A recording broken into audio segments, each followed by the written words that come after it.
albeit even the African question, the challenges facing Africa, the difficulties facing our continent, the issues facing our people, and to look at simple, practicable, workable, step-by-step solutions that we can have to make Nigeria great again. That's one of my favorite phrases, making Nigeria great again. Then people say to me, have we as Nigeria been great before? And I said, Nigeria was created great. Africa was created great. You were created great. The Bible says, before I formed you, I knew you. I had created you to become something. I worked on you even before I formed you.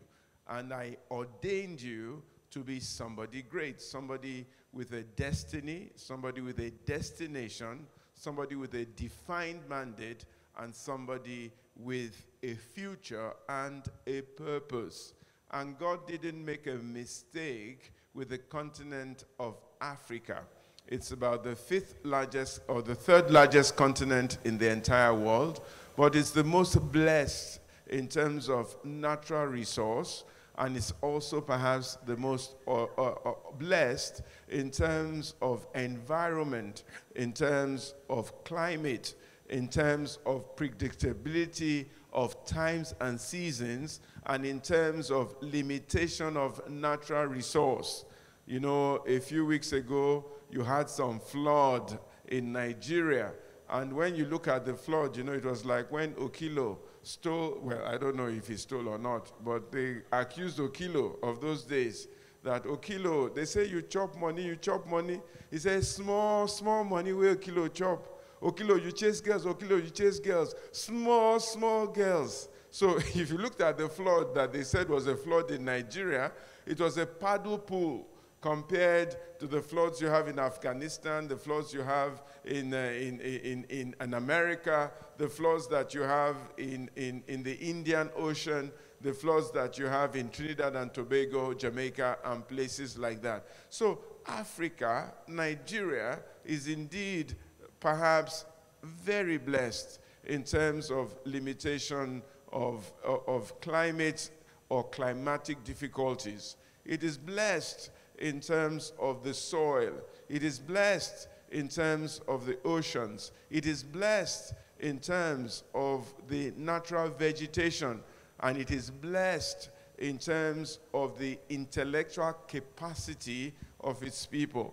I'll give you two stories. I went to Israel many years ago, or I met an Israeli, I beg your pardon, here in Nigeria, and he looked at me and he said, Pastor, I think there's something wrong with you Nigerians. I said, what is the problem?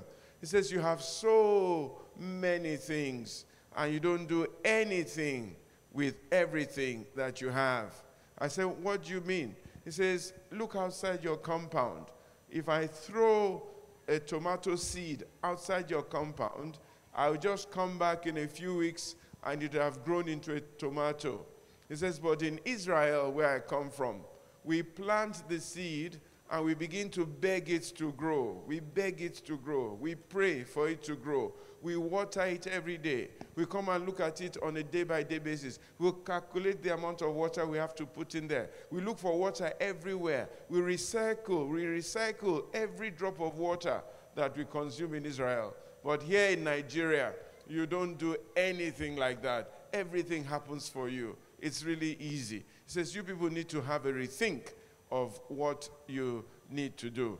So I want to welcome you most sincerely to this first in a series of conferences. What would make a difference here is if we can all take something away that we can do individually to make Nigeria great again. You know, the problem with a lot of talk is that it is a lot of talk and very little action. We have spoken, we have talked, we have discussed, we have said so many solutions. We have said that the problem of Nigeria is the leadership of its people and so on and so forth. But I think the problem of Nigeria, the problem of Africa, is the average African. The way we think, the way we imagine, with the way we reason, the things that are priority to us, the things that we desire.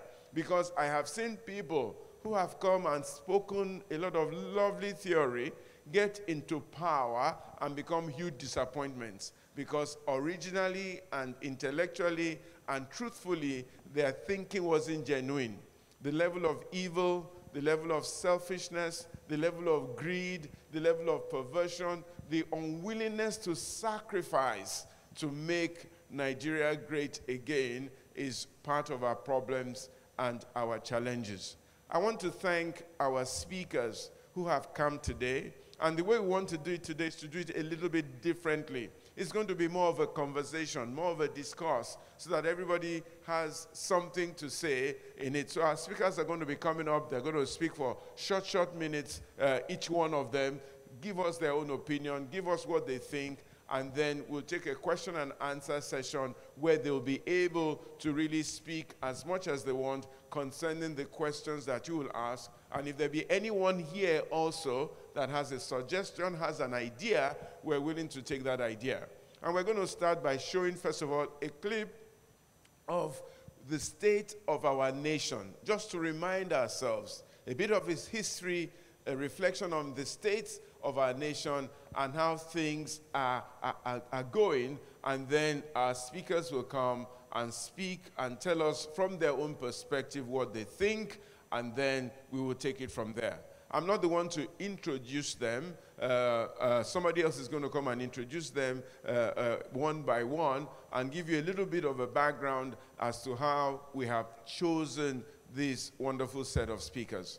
Unfortunately, and I must confess to you up front, a few of them are not here because today is the national convention of at least 3 or 4 of our political parties, and some of them are deeply involved in it, and they send their apologies. But I'm sure that the next time we call them, they'll all be here. Ladies and gentlemen, thank you, thank you, thank you, thank you, thank you, thank you very much in advance for being part of the Nigerian story. God bless you. The land is green, it's green, oh, oh. The land is green, it's green. Can't you see? I can't see all the harvest. Please a round of applause for Pastor Itua Ighodalo. Like he said, we will just show you a very short clip that summarizes the history of our great nation. Thank you.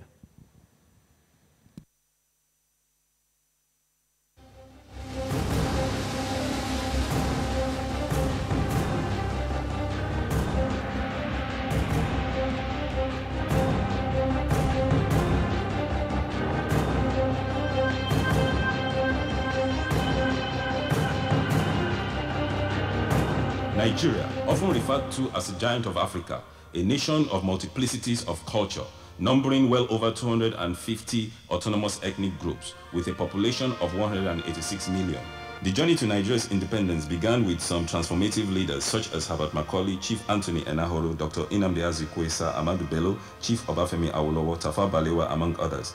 They shed their sweat for anti-colonialism and achieved what we celebrate as Independence Day in October 1st. Despite their ethnic differences, they had one common political aspiration, which was an independent Nigeria.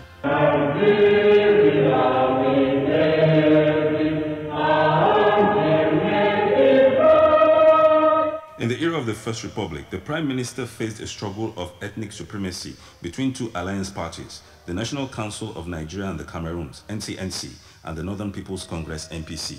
As soon as the opposition parties realized that the 1964 general elections were not free and fair, the NCNC returned to power in the East and Midwest, while the NPC kept control of the North. Consequently, the regional elections in 1965 became violent. By the year 1966, the First Republic collapsed. The Prime Minister was assassinated in an abortive coup, and General Agui Ironsi became the first head of state. There had been the reigns of political leaders that can be categorized as the good, the bad, and the ugly. Unfortunately, there had been more reigns of the bad and the ugly since the collapse of the First Republic.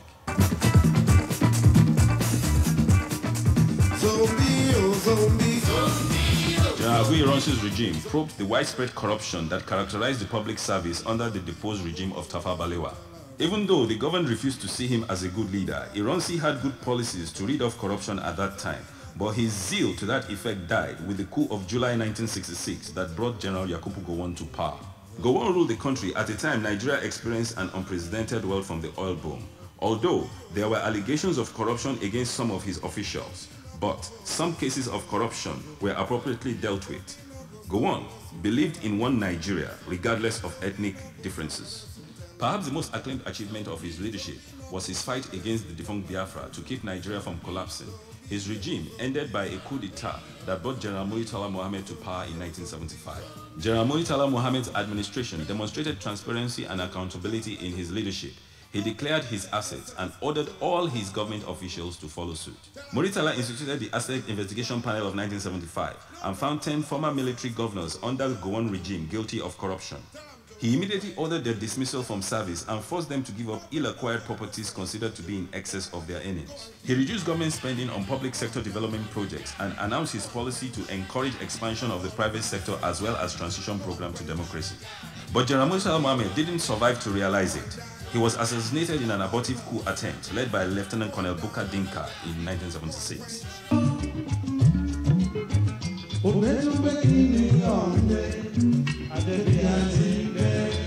General Obasanjo's regime was a continuation of Murtala Mohammed's administration. Nigeria benefited immensely from the oil revenue during his regime. His major projects, including building new refineries, construction of pipelines, and hosting Festac 77, boosted the nation's per capita income. Obasanjo launched the Operation Feed the Nation, a policy that was meant to increase local food production and thereby reduce imports. Unfortunately, he did not achieve its expected goals.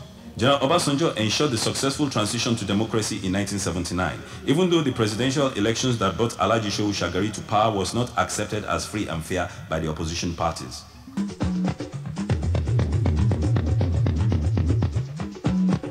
Alhaji Shehu Shagari initiated the Green Revolution policy that increased nationwide productivity in agriculture. However, there was a resurgence of corruption during his administration. The president did nothing to stop the looting of public funds by elected officials. Over $16 billion in oil revenue was looted between 1979 and 1983.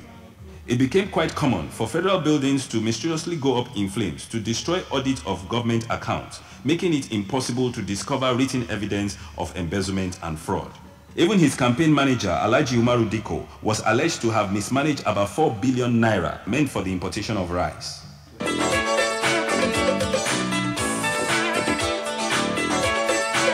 Buhari's administration instituted the War Against Indiscipline Wide campaign to fight laziness, lateness, examination malpractices in schools, public service, and in public life.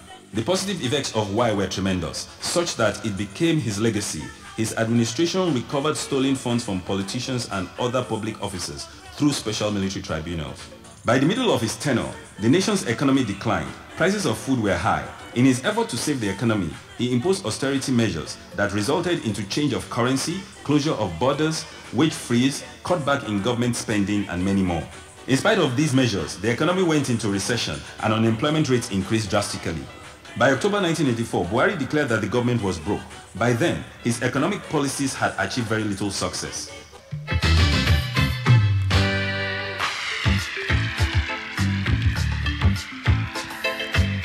Buhari's military regime ended by a coup d'etat that brought General Ibrahim Babangida to power. The masses nicknamed General Babangida as Maradona because he failed on his promises regarding the transition to democracy in 1990 and 1992.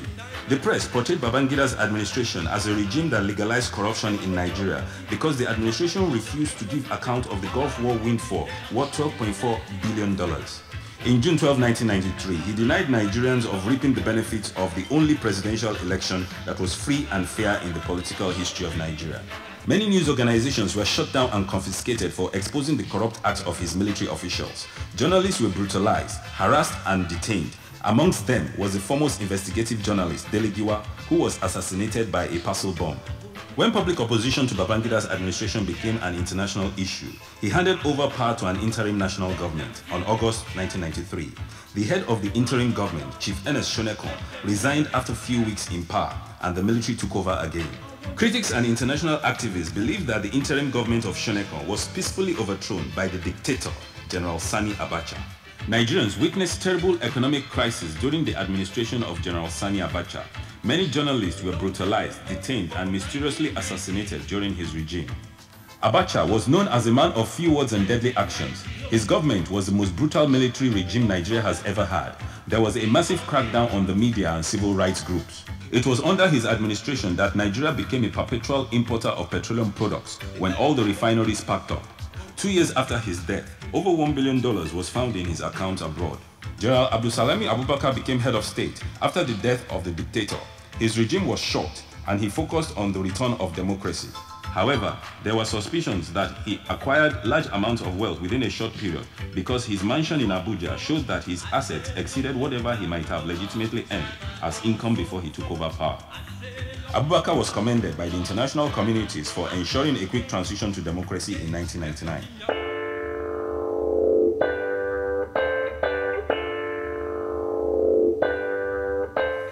Chief Olusegun Obasanjo returned to power as civilian president with a mission to fight corruption in governance. He set up policies that established anti-corruption agencies to that effect. As a result, many public officials during his tenure were exposed of their corrupt acts. Amongst them was former governor of Delta State, James Ibori, who was sentenced to 13 years jail term in London for money laundering. Even his former Inspector General of Police, Tafa Balogun, was put behind bars for financial corruption amounting to 5.7 billion naira. The press demonstrated an impressive fight against political corruption in Nigeria during his regime. I'm sure you'll recall when Tel magazine exposed Alhaji Salihu Buhari, former Speaker, House of Representatives, for false declaration of age and qualifications in August 1999. The same magazine exposed the corrupt act of Senate President, late Dr. Chuba Okadigbo, and he was immediately impeached from office. Interestingly, Obasanjo's administration had some public officials who demonstrated transformative leadership.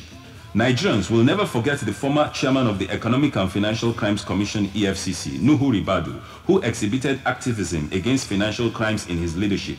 Ribadu was like a hungry watchdog, hunting for corrupt public officials and putting them behind bars. Some public officials even accused him of witch hunting. The EFCC, under his leadership, had over 500 financial criminals in its cells, and it prosecuted over 150 cases in court. Another great leader under Obasanjo's administration was the former Director General of the National Agency for Food and Drugs Administration and Control, NAFDAC, late Professor Dora Akunili. She safeguarded the health of the nation from importation and manufacturing of fake drugs. She proved her integrity as a public administrator and told the international communities that not all Nigerians are corrupt.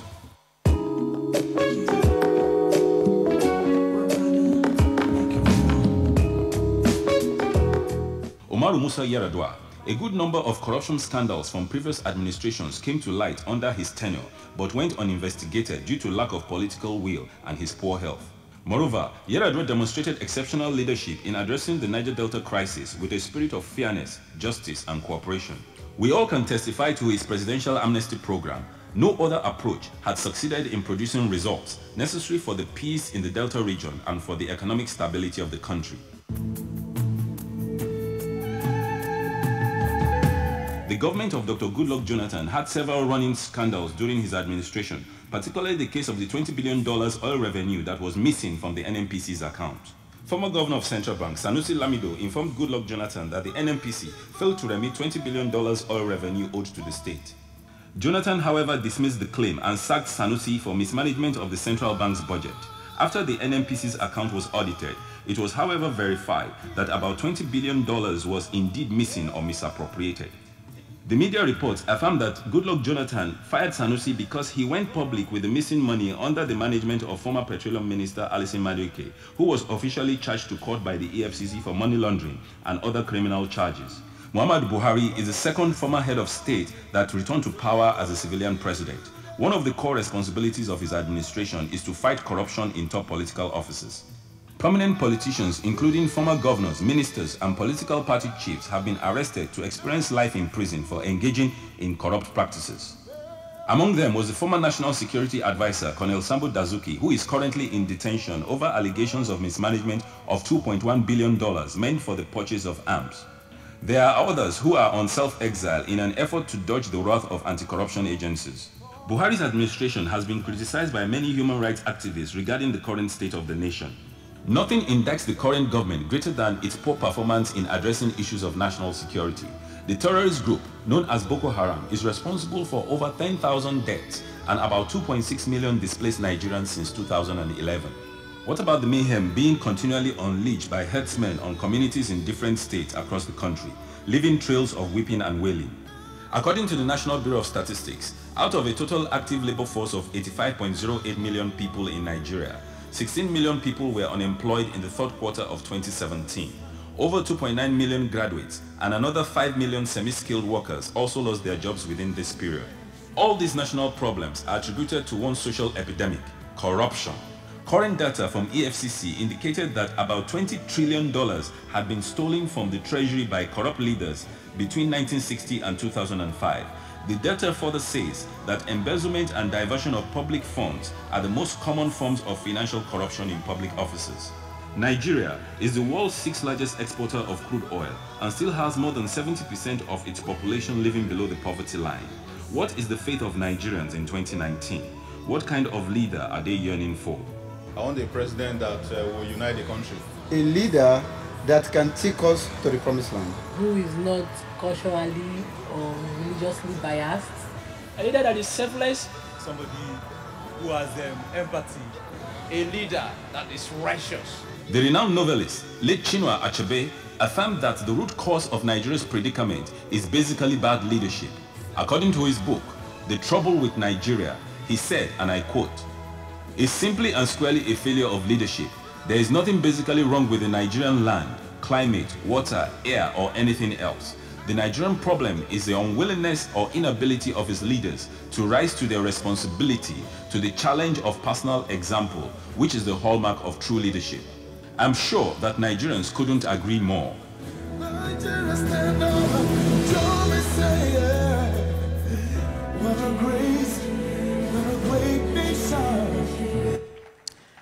Please, a round of applause to this great nation. I heard some people at the back, they were mumbling, some people that probably were not born in 1960. Some have seen the history of this nation for the very first time. Now that we have seen it, we'll be discussing the way forward.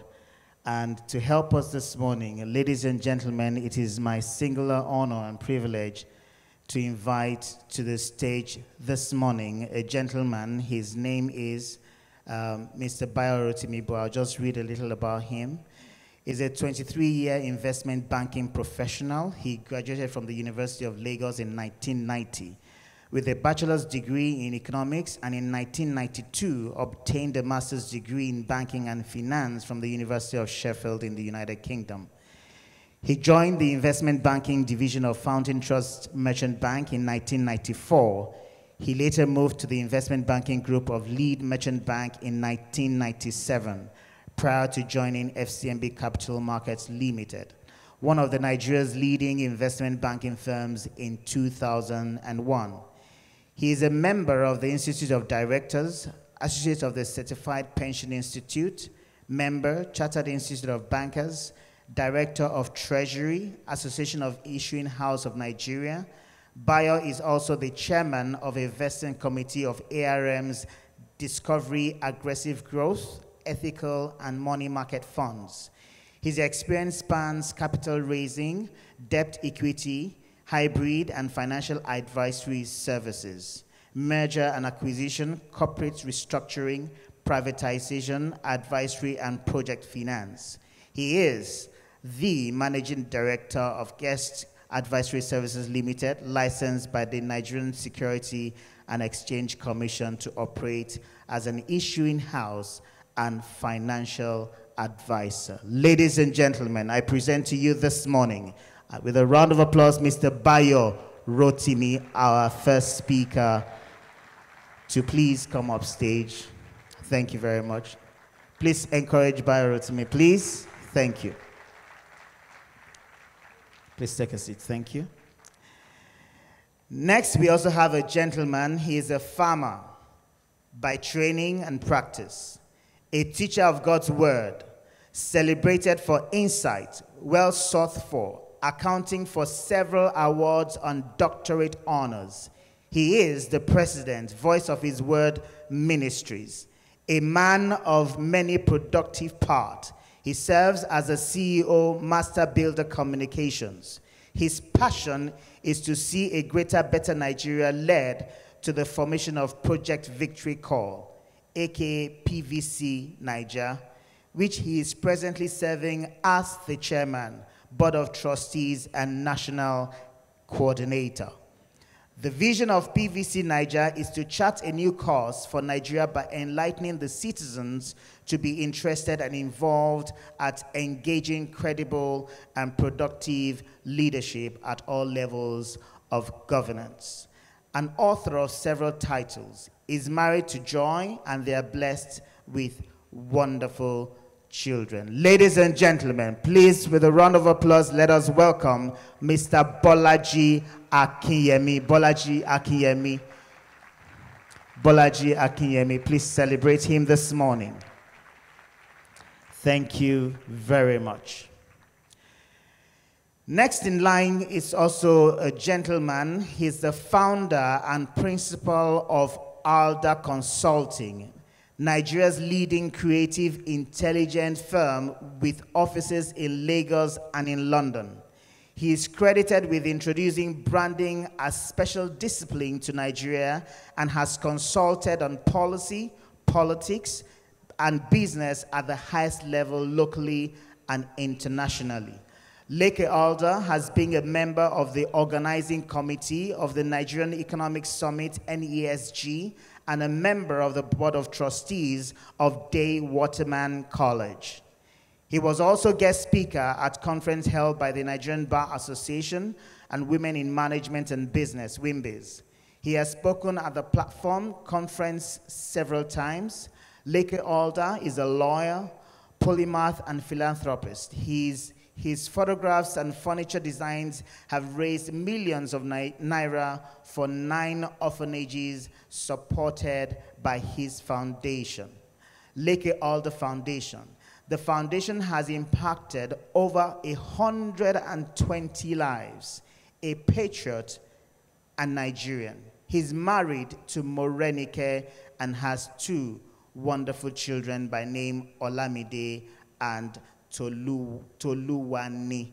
Ladies and gentlemen, please, with a warm welcome and a round of applause, please welcome with me this morning Mr. Leke Alda. Please, a round of applause for Mr. Leke Alda. Thank you, thank you, thank you very much for coming.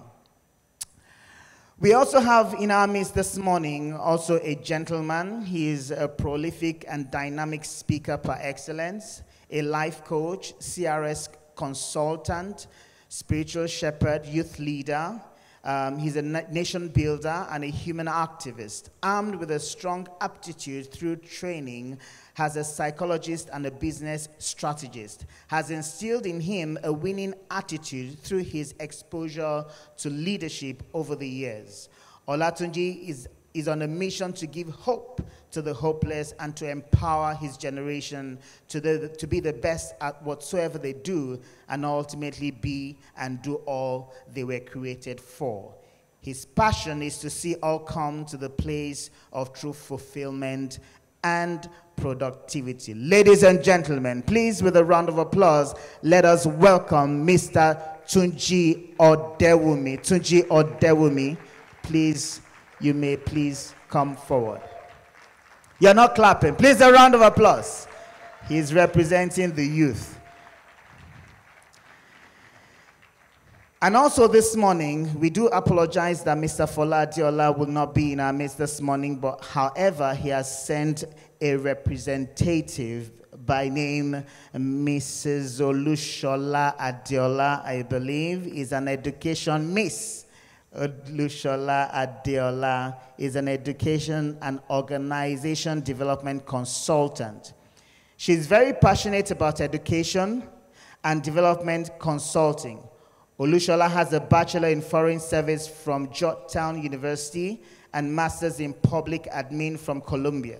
She has over 12 years work experience spanning a private sector and non-profit sector, working at organizations including Accenture, Pearson, Clinton Foundation, Faith Foundation, Freedom Foundation. She's currently working to transform education through teaching training. Ladies and gentlemen, please make welcome this morning Miss Olushola Adiola. A round of applause, please.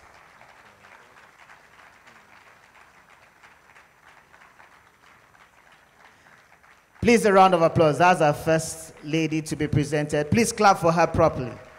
Thank you very much. We do apologize also. We will not be having, I think Pastor did that earlier, Mr. Peter Obi in our midst, and we will not be having Hadiza as well in our midst. We do sincerely apologize for that due to the conference, I think, happening in Abuja at the moment. All right, we also have in our midst this morning a lady. Her name is Toyosi Akerele Ogunshiji, named by Forbes as one of the 20 most powerful young women in Africa.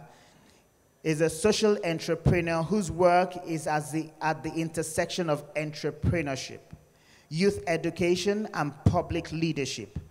An Edward Mason Fellow and Master in Public Administration from Harvard University, Kennedy School of Government, where she also served as Vice President for International Student Affairs and Chair of the International Student Affairs Committee.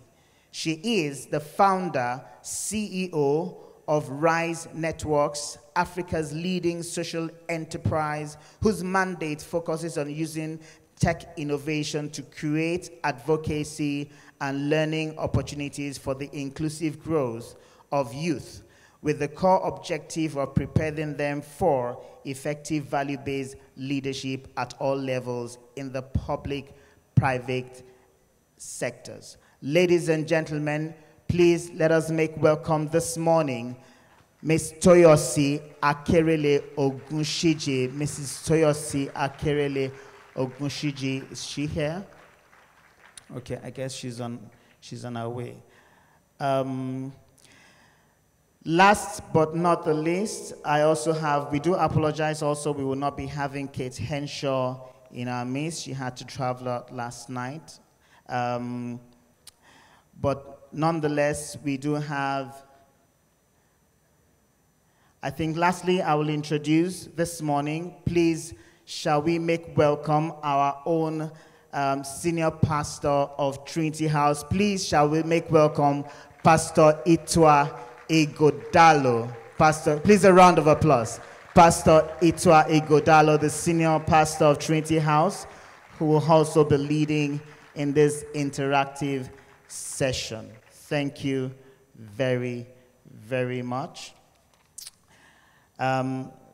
Akinyemi, I do apologize. I was meant to. Okay, I think that's all that we have now. I'm going to hand over to Mr. Bayo Rotimi, who will coordinate this session. Thank you, and God bless you.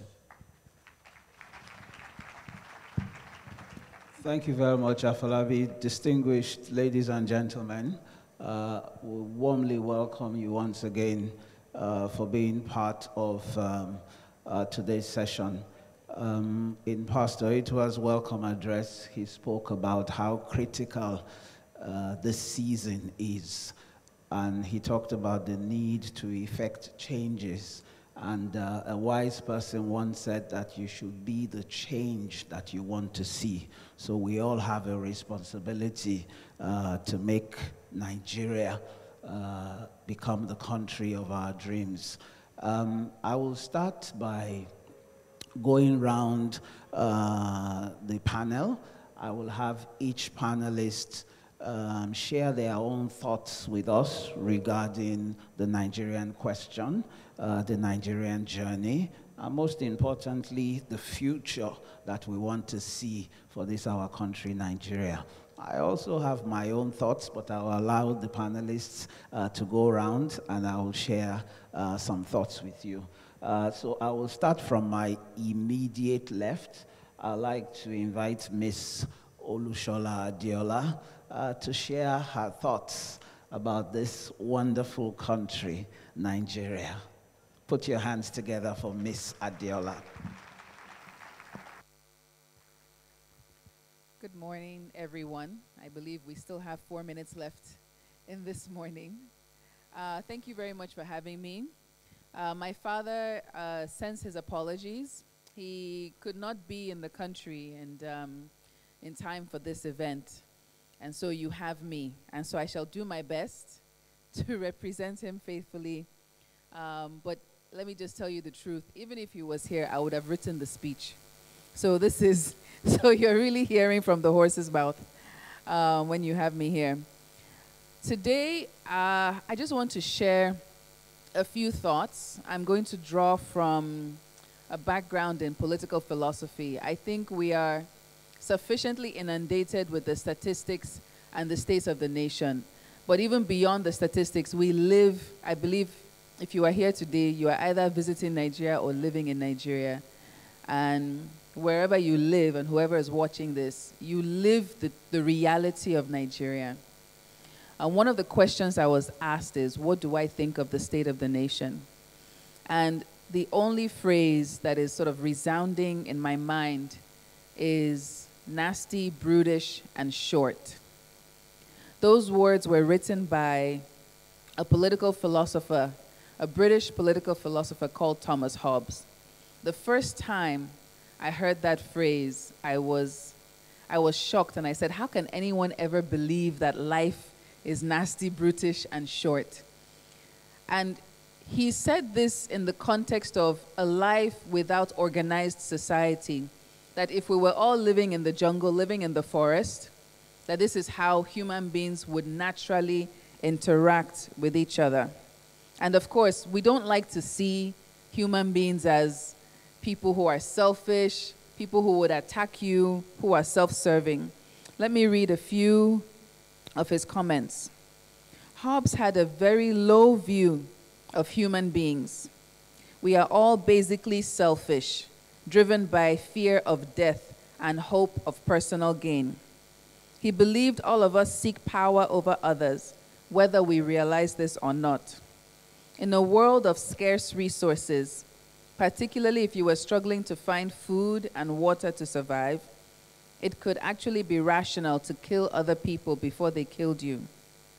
In Hobbes's description of life outside society, this would be solitary, poor, nasty, brutish, and short. The solution he proposed was to put some powerful individual or government in charge. This government would enter into a social contract with the people so that the people can give up some of their freedoms in order to live in a safe and secure world. Ladies and gentlemen, I don't know if any of the words I said paint a picture of the Nigeria that we live in, where there exists a government, but yet people are power hungry, people are living for themselves, resources are scarce. There was another political philosopher that said that the state of nature of man is one where people keep their promises and honor their obligations. And though insecure, it was mostly peaceful, good, and pleasant. And this is what I really believe we are. This is who I believe humanity is. And I think that the state of nature is not meant to be nasty, brutish, and short. But the life we have in the state of Nigeria is, and this is a life with a government and an organized society. So, what are we supposed to do in this current state? I will also draw on another political document. We, the people, in order to form a more perfect union, establish justice, ensure domestic tranquility, provide for the common defense, promote general welfare, and secure the blessings of liberty to ourselves and our posterity. Do, ordain, and establish. I think the words I want to highlight there are we, the people, all the benefits and the dividends of coming together as a people have the ability and the power to ordain and establish. When you look at Nigeria of today ahead of 2019 elections, at least as I look at it, I don't know what's going to happen. There's a lot of jostling up there in Abuja, very far away from the people, very far away from Borno, very far away from Jos, very far away from poverty, very far away from sickness. They're jostling. They see their roles in government as an entitlement, as their right. And it is their right to plunder and pillage. And we, the people, are meant to just sit down, lie back, and just look at them as they jostle. But how I dream that they will be surprised. How I dream that they will strut their stuff, walking down, go to their ballot boxes and vote, and wake up one day and realize that Nigeria is no longer theirs. That's my dream. And and I really think it is possible. I can't tell you that, oh, this is happening and make predictions about this is going to happen and that is going to happen. But I do know that the agency of the citizen means something. The agency of the people means something. And the Nigeria of our dreams is ours to create. It is ours to create. Since 2006, when I sat down in my management consulting job, I decided to volunteer with Mrs. Obezekwesili at the time, who was the Minister of Education. And I heard the statistics being churned out, 10 million children out of school. Of those that are in school, less than 2% will actually go all the way through the education system. And I was horrified. And I said, what would Nigeria look like in 15 years' time? And I don't understand how we can go about our lives and live normal lives. I'm a bit of a radical, so do bear with me.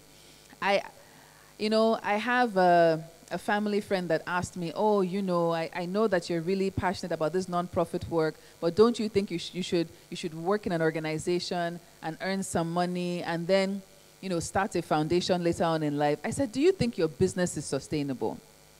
Who are you hiring? Who are you hiring? Do you think your business is sustainable? One bomb from Boko Haram, everything is finished, it's gone.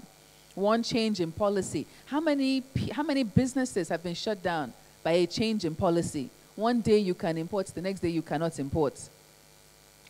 I don't know why we think that life is secure because we live in our houses and we have gatesmen and we have generators for those who have, or we're running a business.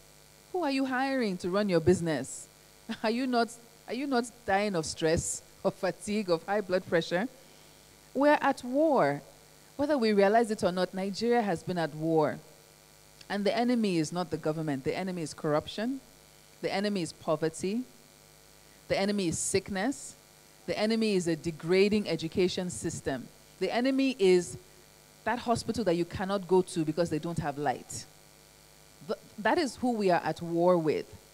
And this war is stealing our soul, it's stealing our dreams, and imposing on us a feeling of hopelessness. I refuse to bow down to these principalities that seek to say that in my own country, I can be colonized. In my own country, I cannot have agency in my own country.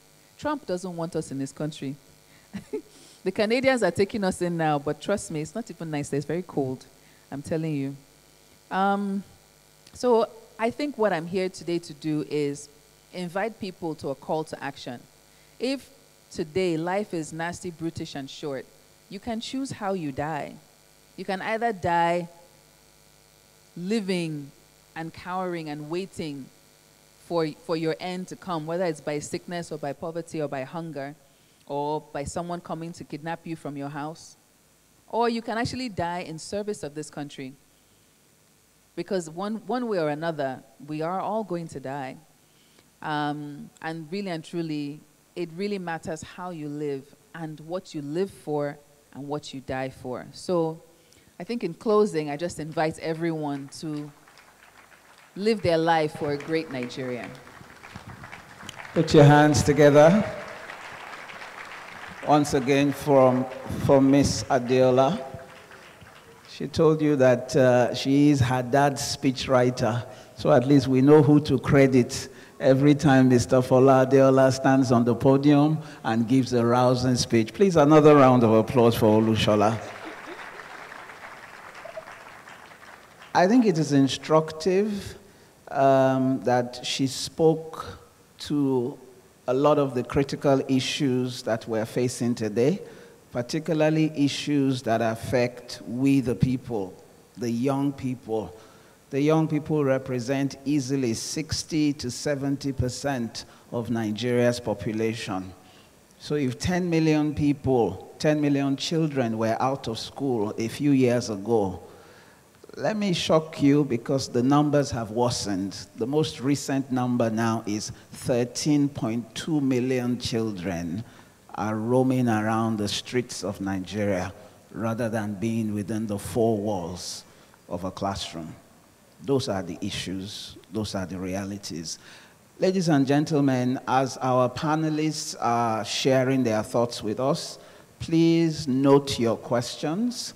If you disagree with any position they have taken, please note it also, because we want to have a very engaging debate. We want to leave this room today with some clarity about how we collectively in this room have resolved to move our nation forward. So very shortly, I will open the floor for some questions and comments and so on. But I would like to run through my panelists very, very quickly. I'll cross over to the other side of the divide. I'd like to invite Doctor. Are you a doctor, sir? Or a professor? Because there is one person that shares your name that is a professor. I'd like to invite Dr. Bolaji Akinyemi. Please, you may use the podium for his presentation. A round of applause for him. After that, I will come to Mr. Alda. Are we ready with his presentation? Thank you so much. Such a pleasure to be here. I want us to look at the subject from the point of hiring the right hand to manage the affairs of our country. I'm not a management expert. I'm a farmer by training and, of course, practice. And so you will forgive me if I am not as articulate management-wise, economic-wise, as you will expect.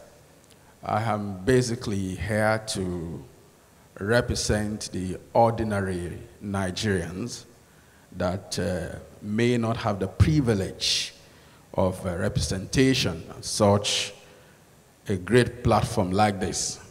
So see me like one of those men you see at the bus stop when you are driving past. And so you will forgive me when I misjive. Want to appreciate the first speaker, spoke about jostling, and that is precisely what is always going on at every season like this. So a leader is thrown up who does not represent the yearnings of the people. She also said, how I wish that they will wake up one day and realize that Nigeria is no longer theirs. I'm here to assure you that after the election in 2019, those who think Nigeria belongs to them will realize that people to whom the nation belongs to have taken it over.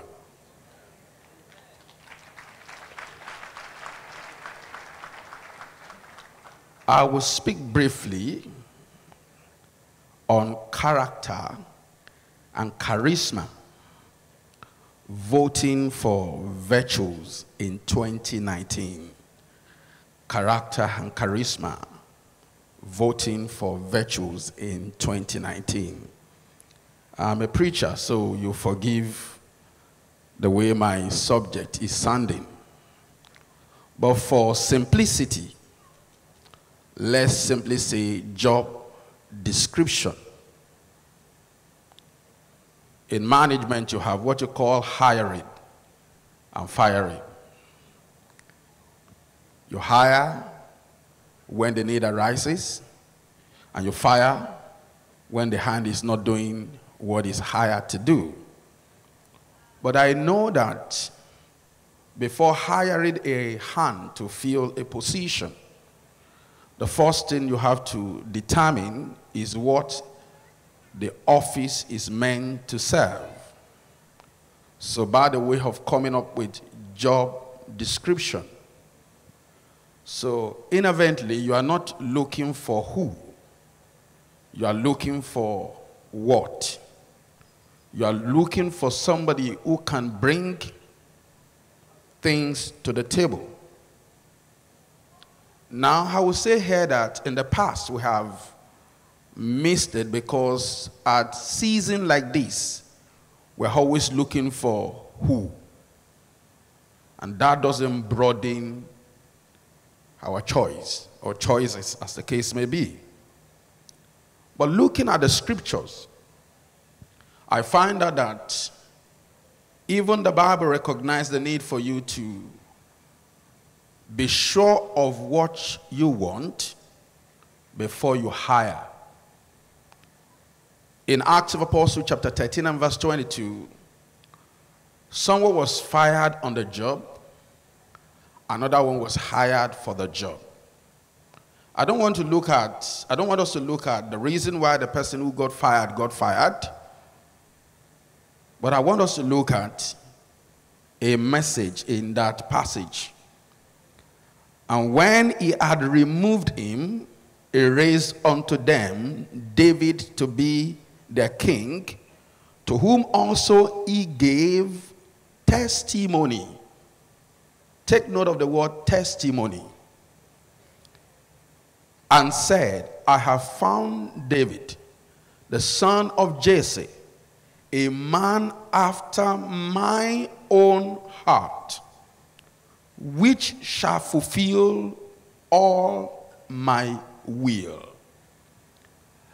Now, it's amusing when you are talking to persons and they talk about the fact that XY is God choosing, XY is God ordained, without looking at the reason for which XY was chosen.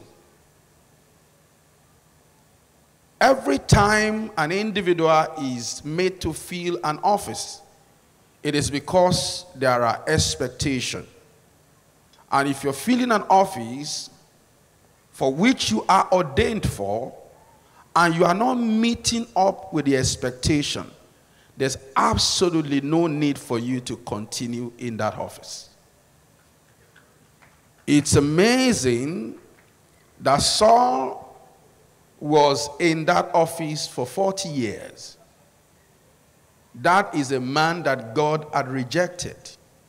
Now, I don't want to go into the exegesis of the scripture to give us the number of years he spent after his rejection, but he was there.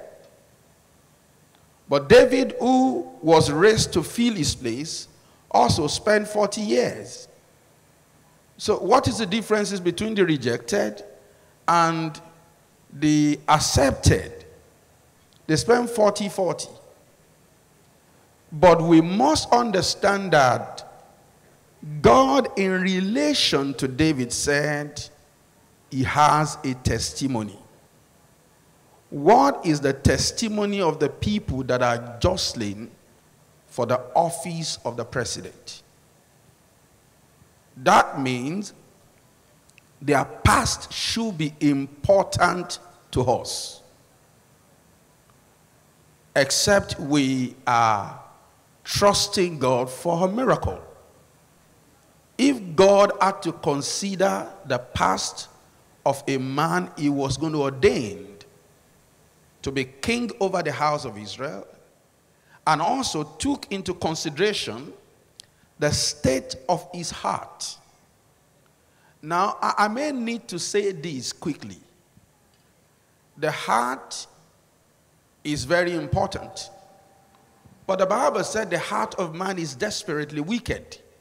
Who can know it except God? So the issue of the heart should be left to God. We should rather concentrate on factors that are within our premise as human beings to judge and approve. Now, if you go back to 1 Samuel chapter 16, we are able to see a networking, a relationship, an agreement between God and, of course, man in deciding who the leader over the house of Israel will be. The person that God found, someone said, I have seen the son of Jesse. Now, amidst us here, in the midst of 200 million people in Nigeria, are men that God has found. But it is our business to see those men. And the man who was telling us about seeing David made mention of things that he saw in him. He said he was a singer. He was to be hired to sing. So the first skill he must possess is the ability to sing. But they went into other requirements that were not singing related. That means he must be a multitask person.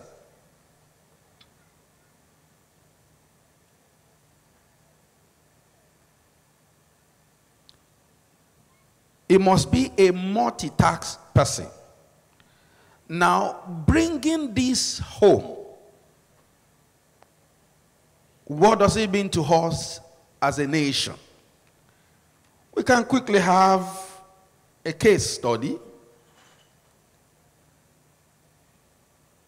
And in the case study, we look at Lagos.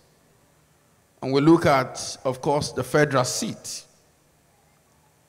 In Lagos, we have a governor who is not lucky to have a second chance.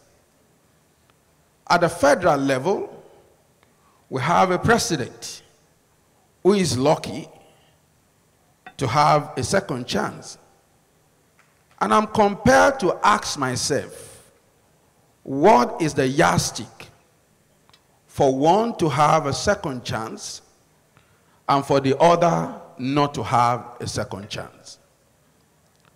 You will agree with me that leadership is a balance of integrity and intelligence. And if that is the case, looking back to the Lagos case, someone remarked concerning the governor. He did well on the job. He tried. But he's not a good party man. Now, I'd like to remark, was he hired to be a party man or a statesman? These are questions that we must answer. So that when you are living here knowing who your next governor or what your next governor must possess. What is he bringing to the table? So that people don't just throw up things to cajole you and make you make the wrong decision for all of us collectively. Now, let me say this. Don't mind me. I'm trying to be, how do I say it? A few days ago, I reported before a security agency in this country, and I promised them I'll be less caustic with my words. So those of you who are familiar with me will notice that I've been trying to, but please, let's be practical on integrity and intelligence, on character and charisma. Ambode came to the office, Governor Akinwumi Ambode came to the office high on charisma, low on interpersonal relationship, character. Permit me to use the word. But on the core, how do you rate him? Give him a mark. 30%, 40%, 50%. Someone said he called him 200 times and that he did not pick his call. And I said, I called him 300 times when I was to have my last book launch and he never picked my call. But that is not personal, because he was not elected to pick calls.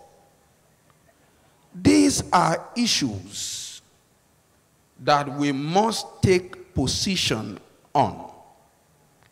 Now go back to the man who is the bullseye that we all must eat. Way back 2015, he brought to the table integrity. On intelligence, I won't ask you to score him, but I score him very low. Very, very low. I wouldn't want Pastor Itua to be joined with me on the next invitation, so I will be very cautious. But listen to me. Leadership is about policy development, policy implementation, policy evaluation. If you as a leader cannot interpret policies even when it is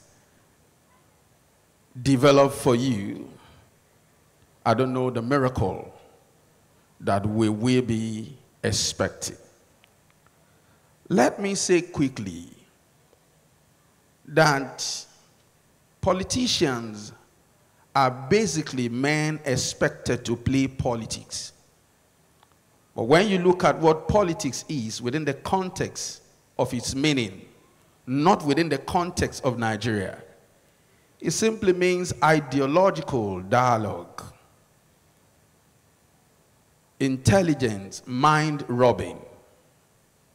Precise word is debate.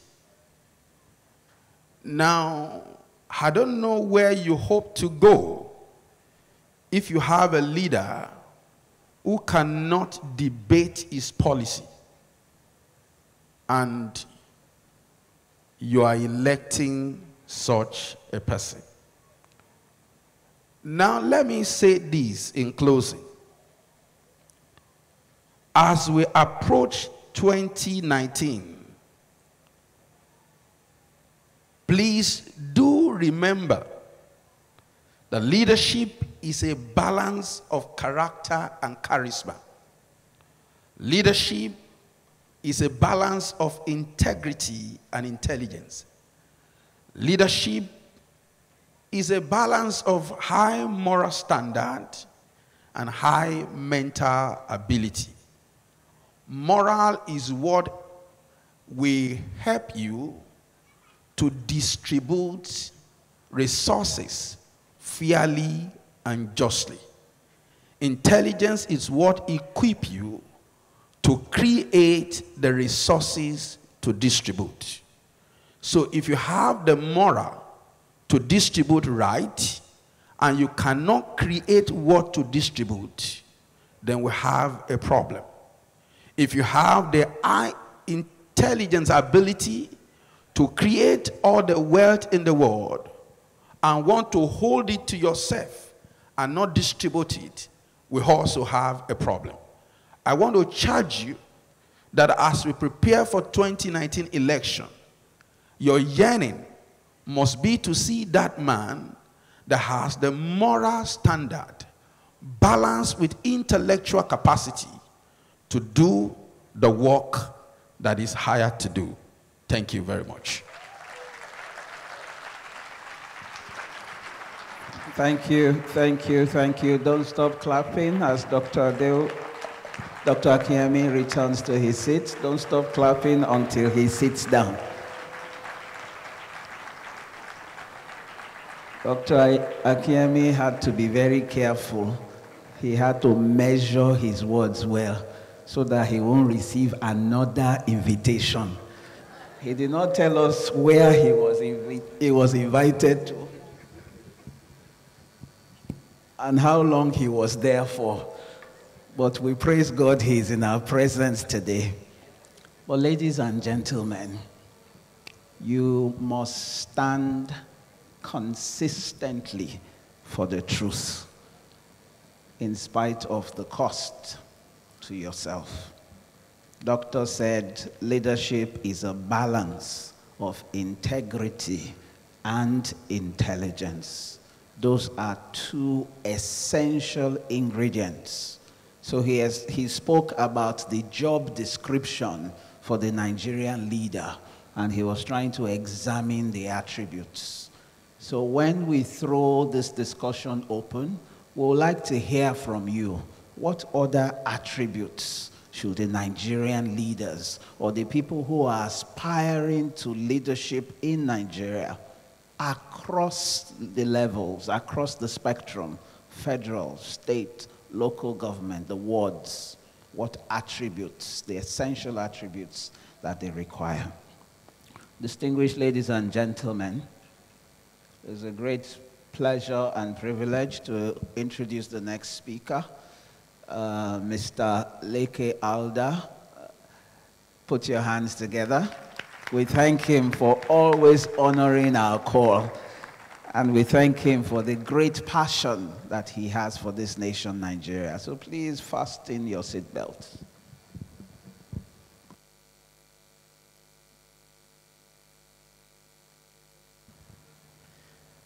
Good afternoon, everybody. Please talk to me. I know some of you have not taken breakfast. Good afternoon. Okay. I want to thank Pastor Itwa and the Trinity Foundation for inviting me to share a few thoughts with you this morning. I'm going to give you a compressed version of my lecture. You can download the real lecture, the full lecture from my website after my lecture. The problem of Nigeria confronts us all. It's a subject which we all have to deal with. There's unanimity of agreement that the nation is not living up to its potential. This nation is too gifted, is too endowed to be performing below par. I do hope to share one or two ideas with you, and that I'll galvanize you this morning to see beyond our problems and peer into the realm of possibilities. In 2018, the Dangote Group offered a sizable donation to the University of Ibadan. By any yardstick, 300 million naira is a substantial donation to any tertiary institution in Nigeria, especially given the parlor state of the funding of Nigerian universities. We must not forget that for ill or for good, the issue of funding has always been the basis of the many strikes of the Academic Staff Union of Universities, ASU. But the university made a counter offer to the business mogul. What if Mr. Dangote invests the money in building a business school facility instead? And so was the Aliko Dangote complex built in the University of Ibadan. For the formal presentation of the building, Mr. Dangote was given the honor of addressing the audience. He could not attend the ceremony, but he sent his group managing director, his group executive director, Ahmed Mansour, to represent him. His speech was focused on the theme of backward integration, but the observations made in that lecture dovetail into our topic of discussion this morning. Mr. Dangote listed the series of challenges faced by businesses, especially his businesses. He identified 10 key factors. These are all too familiar to anyone in the private sector. Number one, and you see it on the screen, Lack of foreign exchange. Number 2, inadequacy of knowledge and skills in the workforce. Lack of intersectoral policy. Number 3, inconsistency of policy implementation. Number 4, sensitivity to external shocks and unforeseen costs. Difficulties in obtaining adequate and reliable energy and supply of power. Lengthy, costly, and politically sensitive process of gaining access to land. Poor quality of transportation infrastructure. High cost of capital. Long lead times before backward integration efforts yield rewards. We could add regulatory harassment and overreach to the list. The expectations of the private sector, therefore, going into the 2019 elections is a systematic resolution of these critical issues. Let's speak power. How do we ensure stable, efficient, and cost-effective supply of electricity? The stable supply of electricity is not just a private sector prayer. It is the prayer of every Nigerian. But that problem highlights our lack of foresight, strategic planning, vision, and preparedness. As anyone who has run a decent enterprise will attest, the cost of power is one of the most expensive cost headers in business. It largely accounts for the high cost of commodities in Nigeria. The nature of enterprise is that the corporate sector must be able to pass on the cost of the consumer. If the consumer can absorb the cost of business, the cost of power, and the cost of business, businesses do well in Nigeria, and Nigeria does well. Our productivity rises and our GNP rises. The problem arises, therefore, when the cost of production is so high, it leads to inflation, and the consumer can no longer absorb the cost of enterprise. So many businesses have been shut down this year alone because of this problem. The average business must have multiple schemes of power supply. It must subscribe to the scheme of the electricity providers. Because of the unpredictability of the supply in that scheme, the corporation needs a backup generator. Because this ends up being overused and it then becomes the main source of power, that backup generator needs a backup generator. Supplementary sources of power supply like solar are then needed as backup to the backup of the backup. The general idea of supplementary system of power is to reduce the cost of energy at off-peak periods. Of course, you need storage systems like inverters and a solar array. And so we are not yet talking about, the cost of running and maintenance of this hybrid structure. Someone has to absorb those costs or the enterprise will not survive. Therefore, government has to fix power. That is a major expectation going into 2019. Without it, our dream of industrialization is that it. It's just it, a dream. We're a nation of illogicalities. The illogicalities are creating depression and anxiety in Nigerians and a lot of frustration. A lot of the road rage that you see is because of the frustration from our illogicalities. I'm going to cite 3 anecdotes to illustrate these illogicalities. We were consulting for the federal government on education reform when the survey minister received a correspondence from a secondary school principal asking for permission to discipline a student caught smoking Indian hemp. The correspondence took 4 weeks to get to the minister in Abuja. Having passed through layers of bureaucratic forwarding, we can of course reasonably assume that it will take another 4 weeks for the answer to get back to the principal, bearing any bureaucratic snaffles. By that time, the school term will be over, of course. The question that naturally arises is, why does a principal of a secondary school need the permission of the Minister of Education to discipline an erring student? And how many such requests from that particular school can the minister entertain in 1 year? And how many such requests can she entertain from the bench of unity schools, bearing in mind that there are 104 of them? To the students in that school, the time lag meant that there was an apparent lack of reprimand. We can therefore assume marijuana intake escalated in that particular school. Yet secondary education is not on the exclusive legislative list. It shouldn't be under the purview of the federal government. The Unity Schools project was a special intervention. This case study raises fundamental questions about our federalism and the culture of hypocrisy and governance that we have in Nigeria.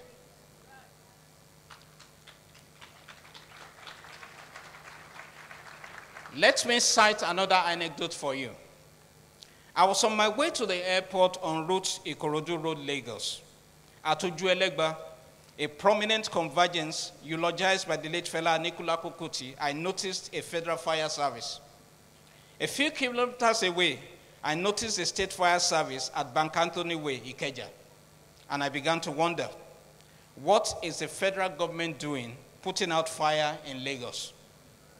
Abuja, I can understand. Abuja is a hybridized, subsidized municipality. It is the seat of the federal government. It's the state fire service restricted to state residences, while the federal fire service is dedicated to federal buildings in the state. Isn't this a duplication of costs? Isn't this an atypicality of the question of federalism faced by Nigeria? In all our discussions on federalism, we've never focused on the culture of waste created by duplication of government agencies. What is the cost to Nigeria of our unresolved federalism? It's a question I'm posing to you this morning. The third anecdote and the last anecdote that I'm citing goes thus. I was at the local airport in Lagos and I looked up from the baggage concourse. Staring down at me in stentorian manner were the features of the Minister of Aviation and the President of the Republic. Their photographs were hung at critical junctures at the airport. My curious mind began to wonder, why do we need the photographs of the President and the Minister of Aviation in several sections of the airport? Why are similar photographs in hotels, federal buildings, courtrooms, police stations, departments of state? Is this not a throwback to the autocratic regime of a bygone era?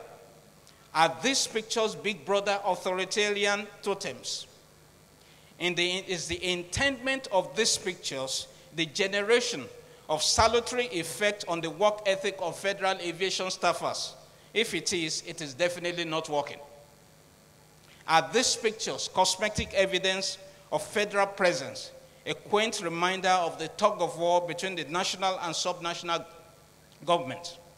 In other words, is this a cosmetic escalation of the question of federalism? At that same airport, I noticed a second anomaly. I saw a quote-unquote customer service desk at the airport. No, it did not belong to an airline. It belonged to a federal agency called Savicom.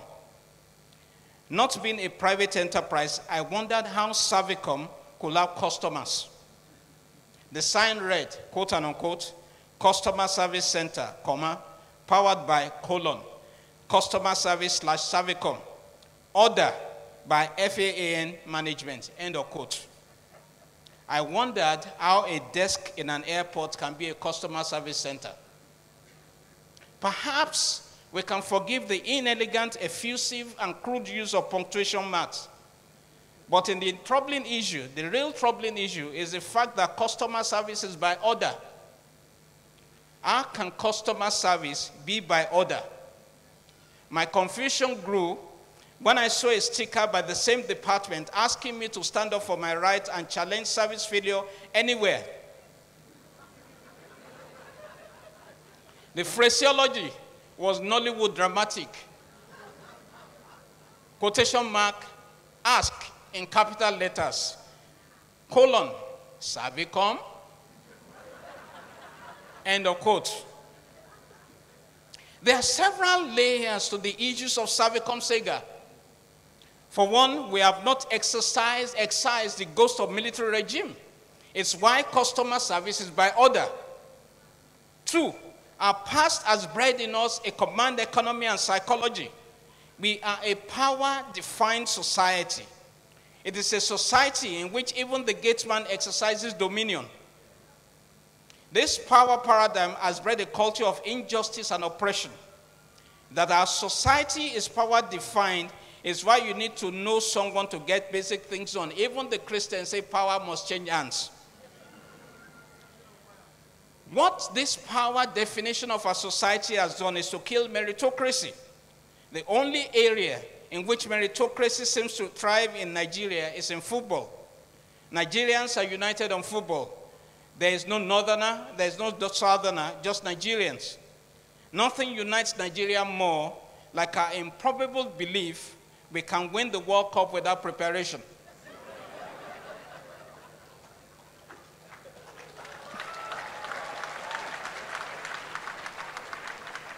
But at least we are united.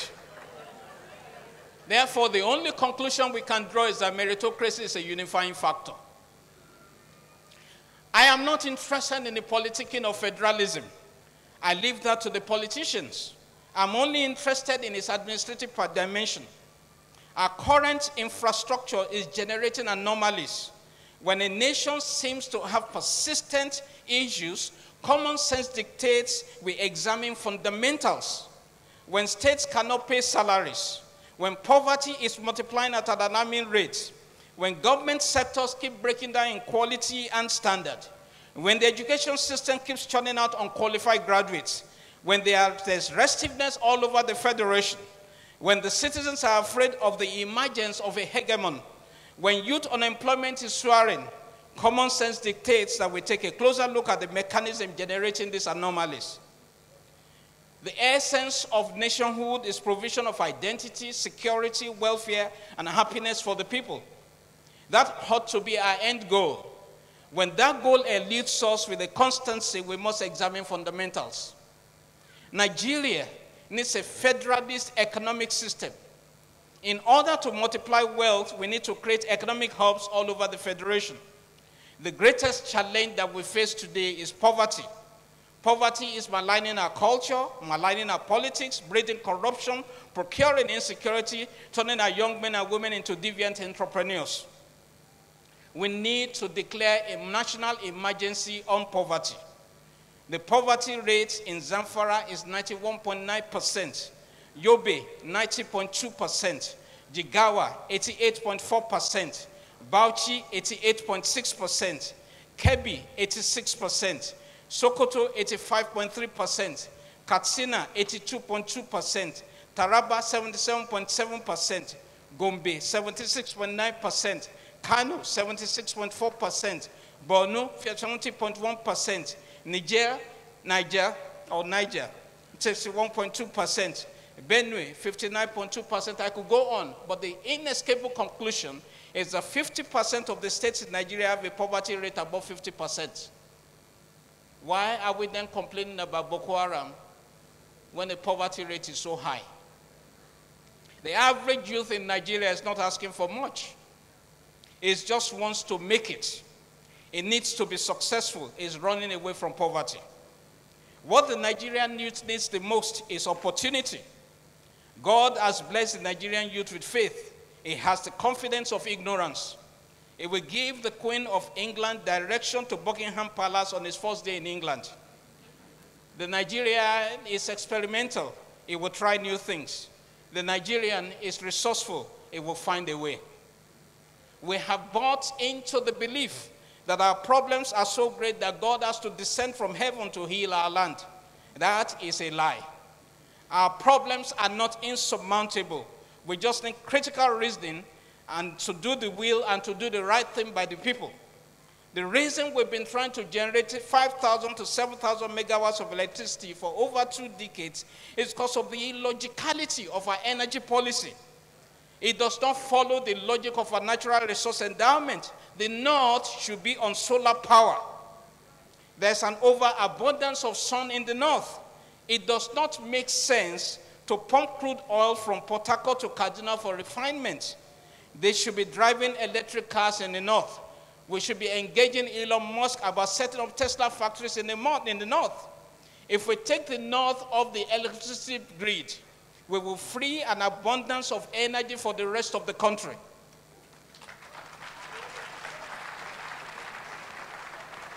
A federalist focused energy policy for the north will lead to innovations and create employment. the North can become a renewable energy hub, and Nigeria can become a case study in sustainable energy form. When you say these things, people will say it's idealistic and unrealistic, that it can never work. But who will have thought that a tiny nation state called Dubai will have the world's best airline, or the tallest building in the world, or host 50% of Fortune 500 companies? Dubai has air-conditioned bus stops and flyover bridges. A major chunk of Dubai's GDP comes from tourism industry. I believe in the impossible. That is why I'm a Nigerian. The Nigeria of the future is possible. We can have power 24 hours every day of the year. Our educational systems can surpass the glorious days of the past. They can become centers of excellence. Our hospitals can generate medical tourism income in billions of dollars. The advantage of being where we are is that there's a distinct possibility that our story can be rewritten, that we can rise from grass to grace. I believe in this nation. I believe in the infinite possibilities of the resoluteness of the spirit of the Nigerian. Despite our maladies, despite our challenges, despite our illogicalities, we can free the creative capacities of our youth. When we unburden the locked up potential in our youth, the country will be great. That the prophecy might be fulfilled. Your young men shall see visions, and your old men shall dream dreams. I want to thank you for listening. May the Lord bless the Federal Republic of Nigeria. Don't stop clapping. Don't stop clapping. Don't stop clapping. I think somebody, a few more people should actually jump up on their feet. Mr. Leke Alda says, I am a Nigerian. I believe in the impossible. That is the essence of the Nigerian spirit. And that is why 58 years down the line, in spite of everything, we remain unbowed. Distinguished ladies and gentlemen, it's a great pleasure to introduce one of our panelists who's just joined us, and I will be inviting her. Chinasa, you will lead her up. I'll just very, very quickly invite Mrs. Toyosi Akerele Ogunshije. Can you please give her a rousing round of applause as she takes her seat? Excellent.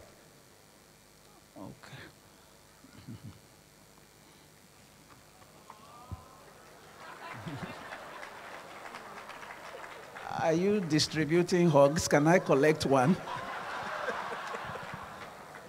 Excellent. Please take your seat. I will give you a few minutes to settle.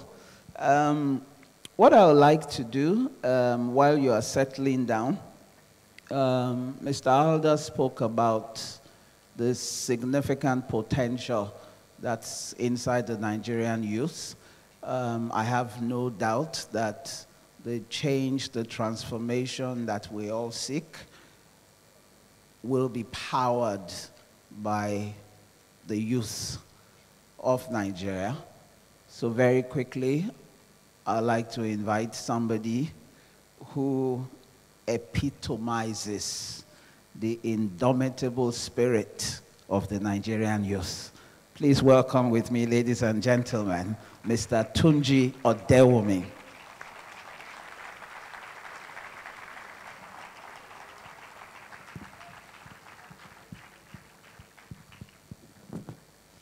Good afternoon, ladies and gentlemen. I haven't come with slides. I'm a very grassroots person. And anytime there is an opportunity to speak about things like this, about Nigeria, I am almost drawn to tears. Anytime that I have opportunity to speak anywhere, run the kind of training I run, at the end of the training, we always sing the second stanza of the national anthem. In the real sense of it, I really do not have business being in Nigeria as I speak to you now. You know, the first time I traveled, I got an opportunity to serve in a church, and they were going to pay me well. The person already offered me a car and a house, but I turned it down because there's something I usually say, that anybody who pays your salary can determine the pace of your life. And I also believe that it gets to a level in life when you don't live for pay, but you live for value. Where you live for the things that you believe in and the things you're hoping your children can testify about. That thank God for grandpa, thank God for great-grandpa. I think that's what I am living for now. My name is Odeomi Olatunji. I run an NGO, and we go to the really, really remote part of the country to engage people. You know, have you seen any IDP camp before? I promise you it is worse than any way any human being can stay. The level of Nigeria is we're in a state where we have a group of people called politicians are there for their personal gains. I mean it. I mean, almost all of them. Primaries has been going on, all over the nation, and you can all tell. It is even tough. It's so tough that you would think it is the main election. Can somebody tell me why a primary election will be holding on a weekday? How would you put people together to say we're going to elect somebody that will run for this party on a weekday? That is to let you know that they do not expect you and I there. Before I get to, I have very few minutes, and I have a few solutions that I want to give to each one of us, especially the young people here. But before I say that, I was in Abuja sometime early this year, and someone said to me, a man in the House of Rep wanted to see me. Note I said a man, I didn't say honorable, intentionally. And he said, oh, I'm told you run trainings for people and all. Can you please tell me about what you do? And I said to him, so we engage the people, we go to your constituency, do our research, talk to them. What would you like to do? You're a graduate now, or you're a farmer, whatever it is, what would you like to do? We engage them, and then we begin to train them in whatsoever it is they choose to do. After I finished speaking with the guy, he sat back and said to me, Mr. Tunji, well said. But I just thought about it now. What do I really need to win an election, my next election? What do I really need? I think, and I started saying in Yoruba, the next election, all I need to do is that instead of sending these 5,000 or 10,000 you are talking, is that I'm going to keep, he was telling me what he will do, is that I will keep 1,000 naira for some set of people. Some level of people 2,005, some level of people 5,000 naira, some level of people 10,000 naira. And with that, I will win the election.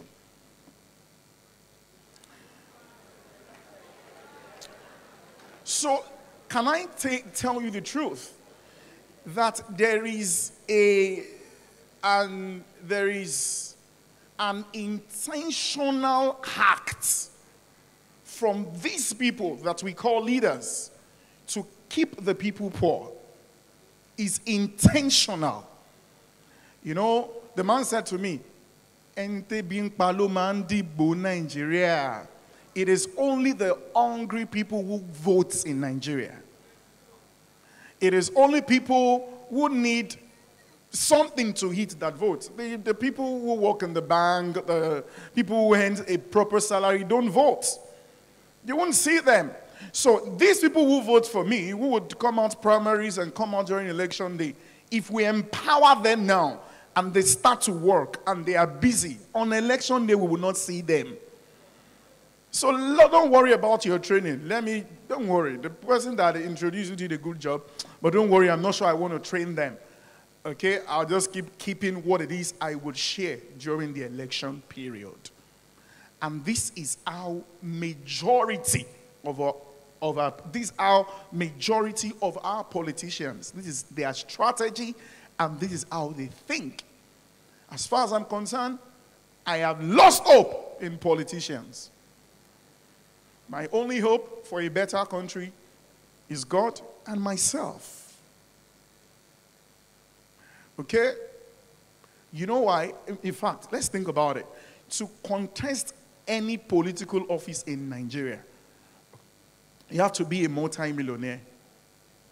Do you understand that? Ow. That's why I was laughing when they approved not too young bill. Not to be young, not too young to run. It's just a facade. House of Assembly, Lagos State ticket or form, whatever they call it, about 850,000 naira. There's one acceptance something about 1 million to run for House of Assembly. House of Rep, I have a friend who's trying to run in Ondo State. The form, all of the things he bought from the party, about 4 million naira. House of Rep. He said to me yesterday night when we were talking, he has spent about 32 million naira. And you know what? He didn't even get the tickets. For Senate, the form is 8 million. For president, it was 45 million APC, but the man said no, and then he paid 40 million. Okay, they paid 40 million for him. When people are hungry, some people gathered to say we want to buy form for somebody to run. What I'm trying to say to you is that the solution is in your hands, not in the hands of any politician, except you want to run and go and do it right. So I have a few ideas that I want to share with us about how to build a great nation. I don't think it's in the hand of any politician, as far as I'm concerned. So you see new parties even coming up. They still do same. So there is an ADC, where you have the Bakubas and all of that. House of Assembly form, there too is 450,000 naira. 450,000 to run under that political party. So all the new parties are people who left PDP or APC to go and start up something because somebody got them angry or they didn't give them what it is that they wanted. First off, as a Nigerian, you need to get to a level where you know your rights. Our right is not only to vote as a people. Okay?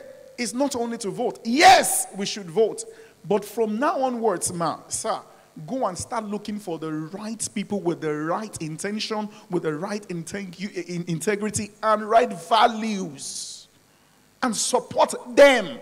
It's too expensive for them to do it alone. Let's stop talking about this one is the governor. Go and look for people that you believe in. Even if they don't get the ticket, even if they do not win, just stand by somebody with the right attitude. First off, in your local government. A few years ago, they were going to run local government election. The chairman of the party asked me, please, can you help me come up with questions we can ask them during the debate? I said I won't come, but I will only help you put up the question. So first off, I said, let them tell us how they've spent their years, so far, and to let us know what it is they've achieved. Because how do you say you want to build a nation or this local government and yourself, we cannot see what you have achieved with your life?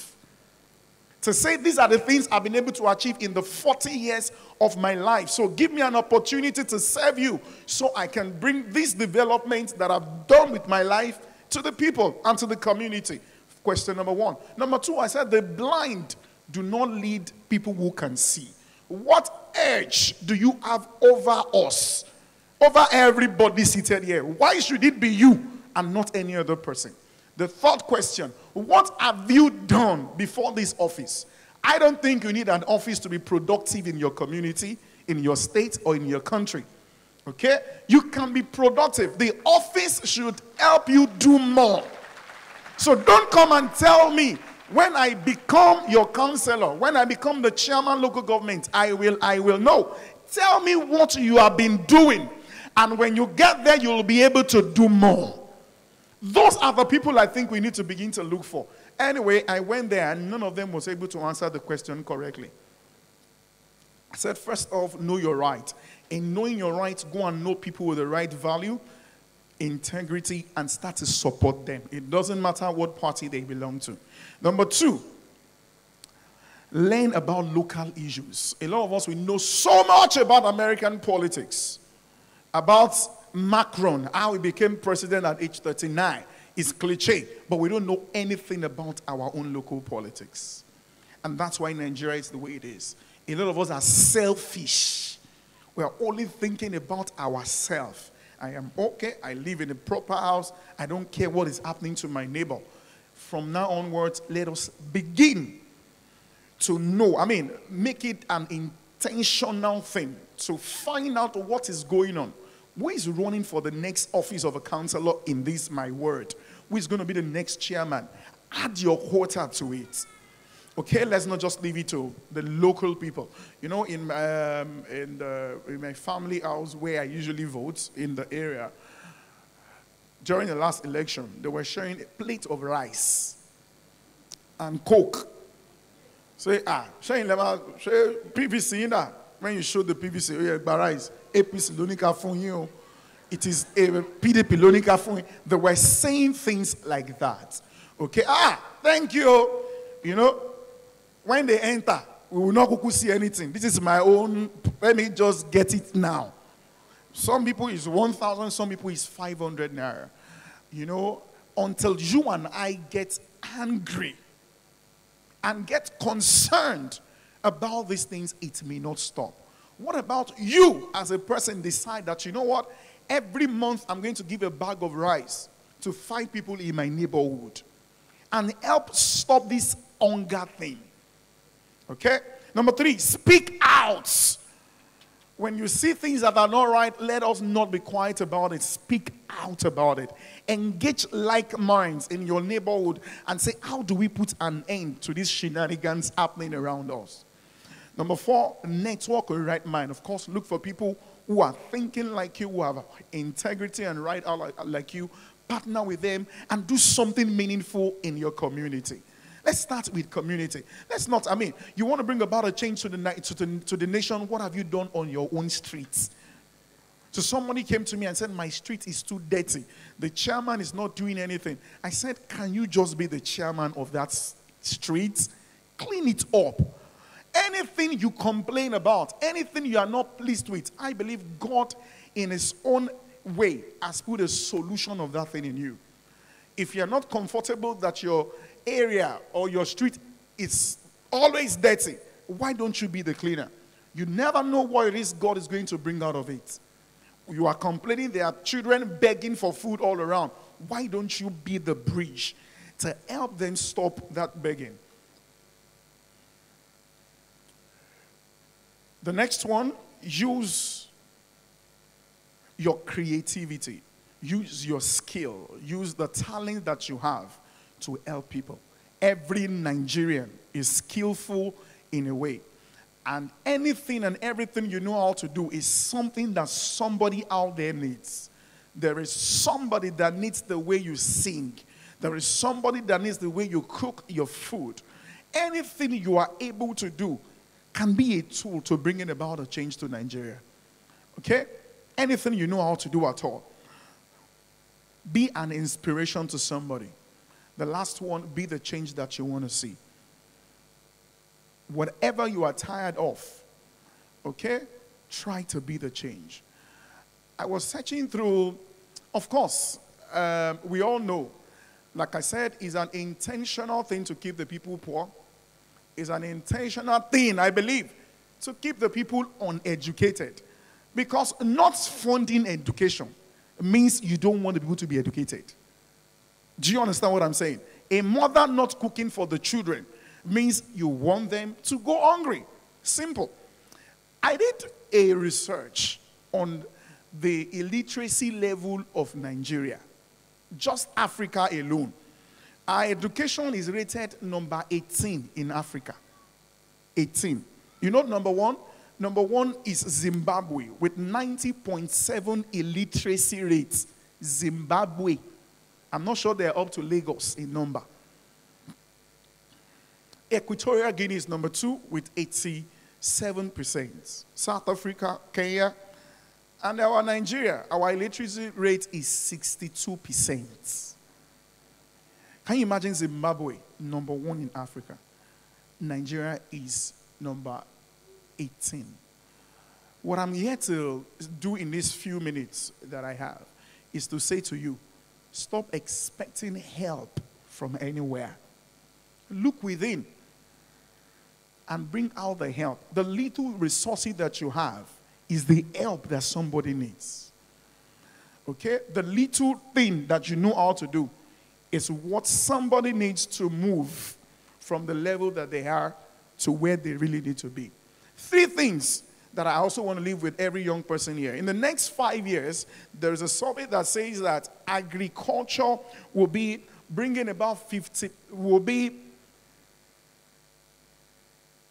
there'll be a major boom in agriculture, and it will bring about 58% of the GDP of Nigeria.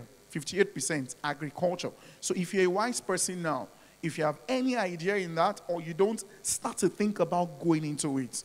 The number 2 is communication and IT.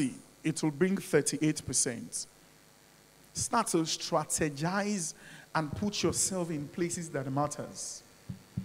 It is really, really important. Number 3 is manufacturing, 38. If you're not in any of these things now, start to think of how to position yourself. The change that Nigeria needs will not come from any politician, but it will come from everybody seated here. Thank you very much. Thank you very much, Tunji Adelmi. Tunji says that we should be the change that we want to see. I have been writing a lot of questions for our distinguished panelists. I hope we are all doing the same, because very, very shortly we will be opening up the floor for questions, comments from our participants.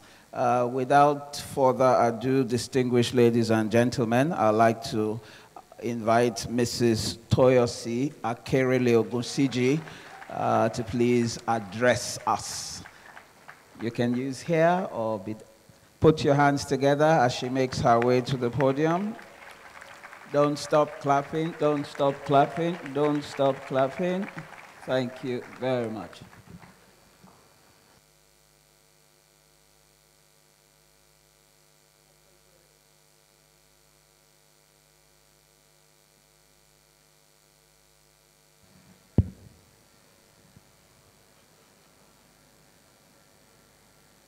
Pastor Itwai Godalo and the pastorate of Trinity House, members of the panel, my very good Egbon, Mr. Leke Alda. I grew up listening and learning to you. I wouldn't be standing here, by the way, if not for the work that people like you have done. So it's such a privilege to be sharing this platform with you. Shola, my dear sister, my dear brother, that was a good presentation. People of Trinity House, good morning. My name is Toyosi Akerele-Ogunsiji. My friends call me Oluwa Toyosi of the Most High. And I don't know if you guys don't mind if I shake a few tables this afternoon. I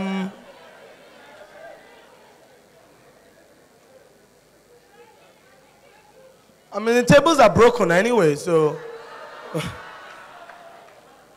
Uncle Leke amused me when you said that Northern Nigeria should be running with solar power and we should be taking ideas from Elon Musk. That is a brilliant idea, with you assuming that the people in government have basic common sense to implement. That is you assuming that the square pegs in the round holes and the brigands and rascals in our National Assembly, the area boys that we've elected to represent us, understand who Elon Musk is and solar power.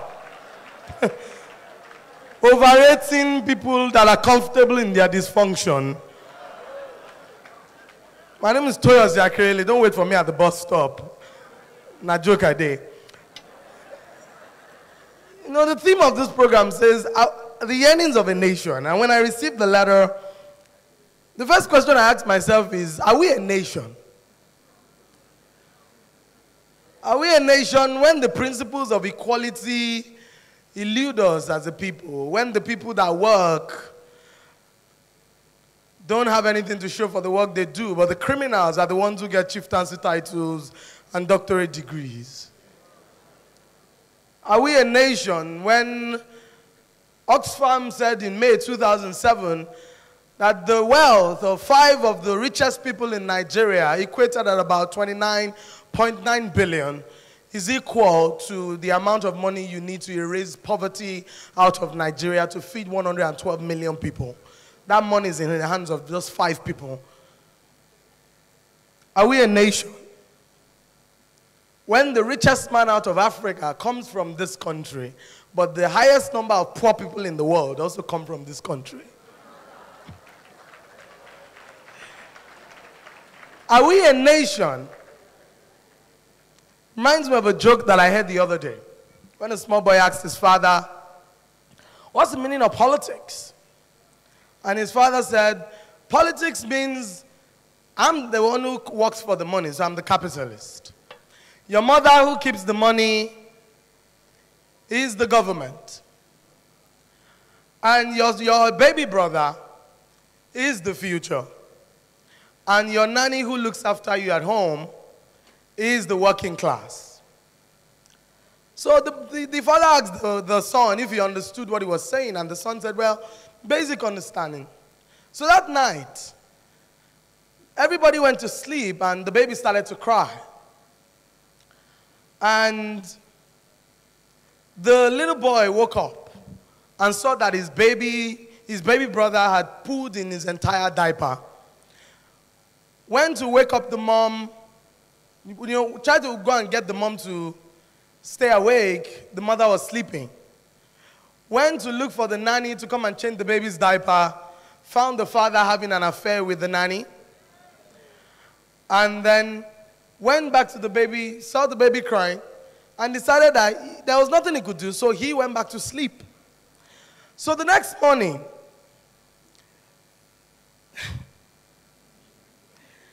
the boy went to his father and said, Dad, I think I understand the meaning of politics. Yesterday night, while the government was sleeping, the capitalist was screwing the working class, and the future is in deep shit.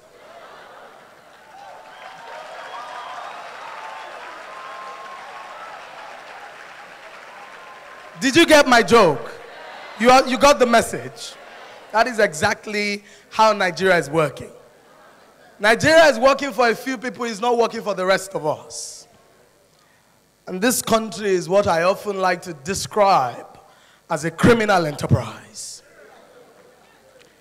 And I describe Nigeria as a criminal enterprise because this is Nigeria, where polling booths get to the remotest villages during elections, but water, electricity, and basic amenities are abominations in those villages. The ignorance of one voter puts the security of all of us at risk, and the only way we can cause the disappearance of oppression and irresponsibility like evil spirits in Nigeria is to educate our people. Nigeria is a criminal enterprise. A thick forest of predatory leaders and citizens who thrive in self-pity and analysis paralysis on Twitter. The book of Lamentations was not written because of Nigeria. One in which strange bedfellows who mistaken politics for leadership suddenly become friends overnight when the subject is about winning or rigging elections. And mindless looting, one in which an artisan collects more than the market price for the repair of a vehicle, purchases a fake part, fixes it 3 times, and when the client complains, he says, Madam, naso in boduam. Nigeria is a criminal enterprise. When working class, like people like you and I, think that politics is not our business, forgetting that the priorities of area boys are going to determine the schools our children go to, determine the roads we ply, tax regimes.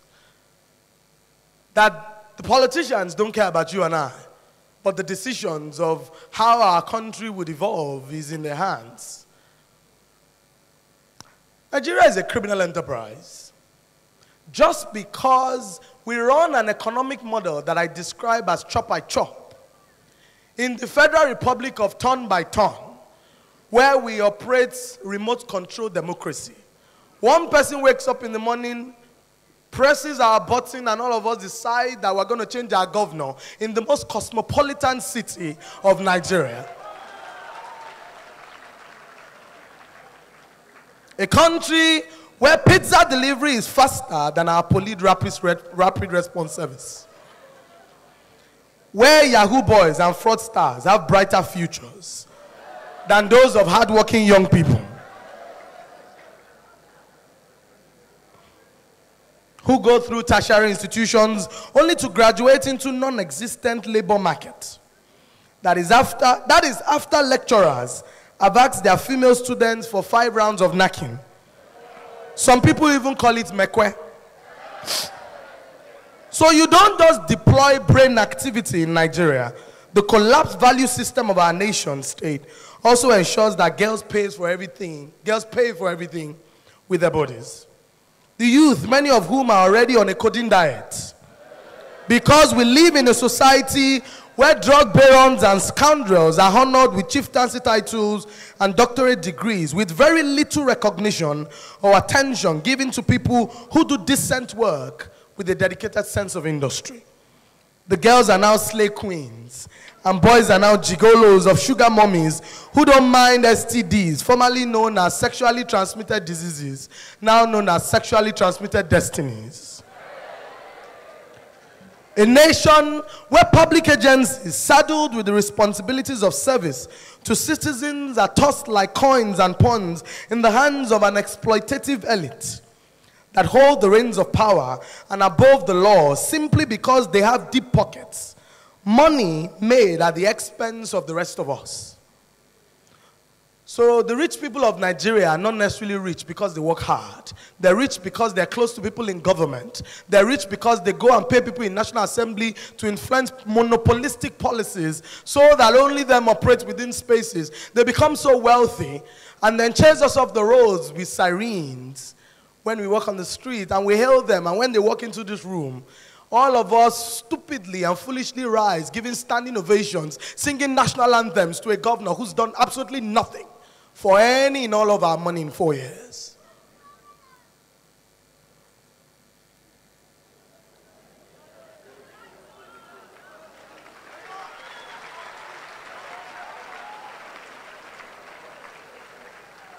You know, Nigerians have no statesmen. When you think about the yearnings of a nation, you wonder where the statesmen of this country are.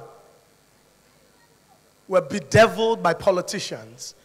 Career politicians who have no second address. And so they must die in politics. They want to go from House of Assembly to House of Reps to Senate, and after Senate they decide, come on now, our National Assembly is going to be a retirement home for some of the most irresponsible governors.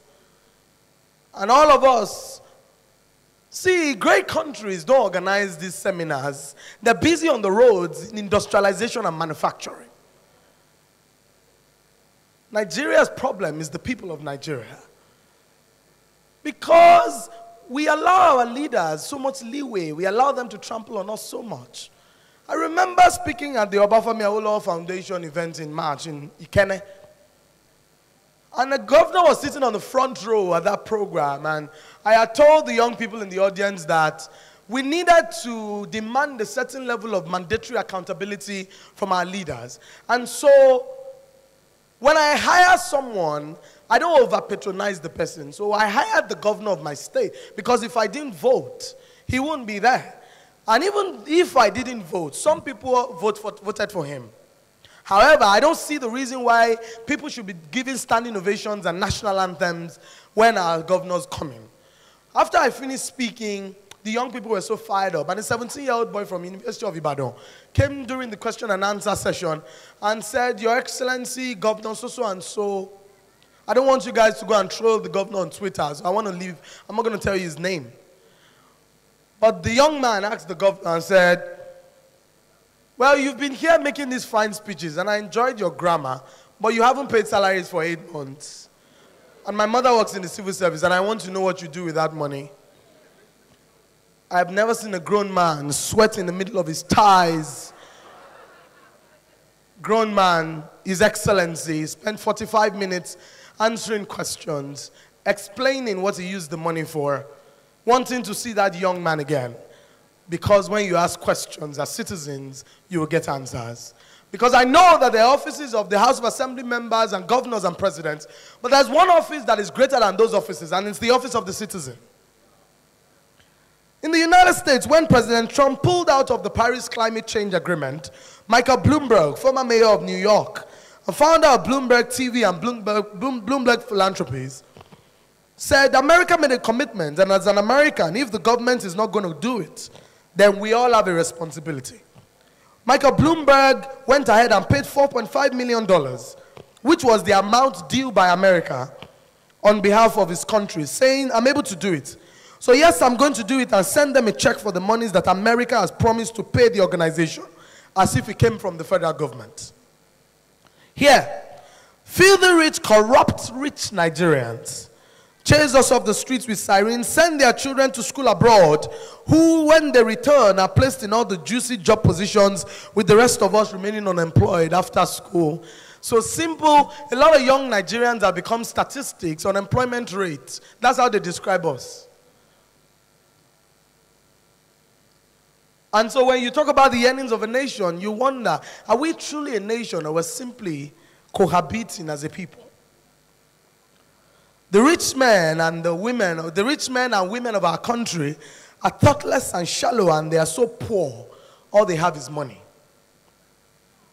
That reminds me of the recent scandal of the Federal Ministry of Transportation and China Civil Engineering and Construction Company, where the company committed to sending some Nigerian youths to China to study railway engineering on scholarship, and young Nigerians and their parents borrowed money to get international passports and other required documents to travel to Abuja, only for the permanent secretary to have written letters to ministers and top officials in the presidency to nominate their candidates, depriving the ordinary masses the opportunity to compete on a level playing field. Our national badge of honor is consumption and importation. Largest importer of rice, number 2 in champagne consumption in the whole world, number 1 market for imported mobile phones. When Rwanda, a country that just came out of genocide less than 30 years ago, manufactured their first car in June 2018. Our government officials' vehicles are Toyota Prados when they should be using Innocent so that they can empower local manufacturers to create jobs for young people. Nigeria is not a rich country. We're living on past glory. We don't export oil because we are oil rich. We export oil because oil is all we have. We have no thriving agricultural sector. Industrialization is dead. We're not creating strong policy measures to fully harness the potential of the entertainment sector, and tech industry is still very nascent. You see, it is simply a farce when we are described as a rich country. We're essentially a poor country. The truth is that countries are not wealthy because of what they have. Countries are wealthy because of their technical know-how. There are 4 key drivers that make nations powerful. The first one is population. The second is economy. The third is technology. And the fourth is education. Nigeria has the first one, the population. Nigeria, however, has wrestled against implacable enemy forces from within to at least grab a firm hold on the other 3 with little success. A gerontocracy, a particular generation of this country, is responsible for having destroyed whatever is left of our values. A gerontocracy where old men and women have not just completely looted the commonwealth left for our generation, but also those of their children, those of our children. They also oppress us and hand down the wrong values to us, like clearly doing wrong and guilt-tripping us to feel that we are rude when in fact age has nothing to do with common sense and responsibility.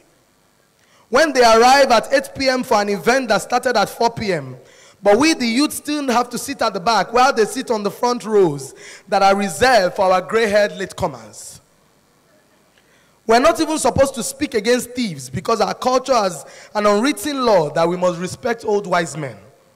A thief is a thief, and you are undeserving of any respect when you misappropriate money meant for IDPs who are victims of a deadly security crisis and they claim to have spent it on grass cutting. Or when you are a minister of finance with an NYT certificate forgery scandal and you've been more than silent than the graveyard because Nigeria is a nation without consequences.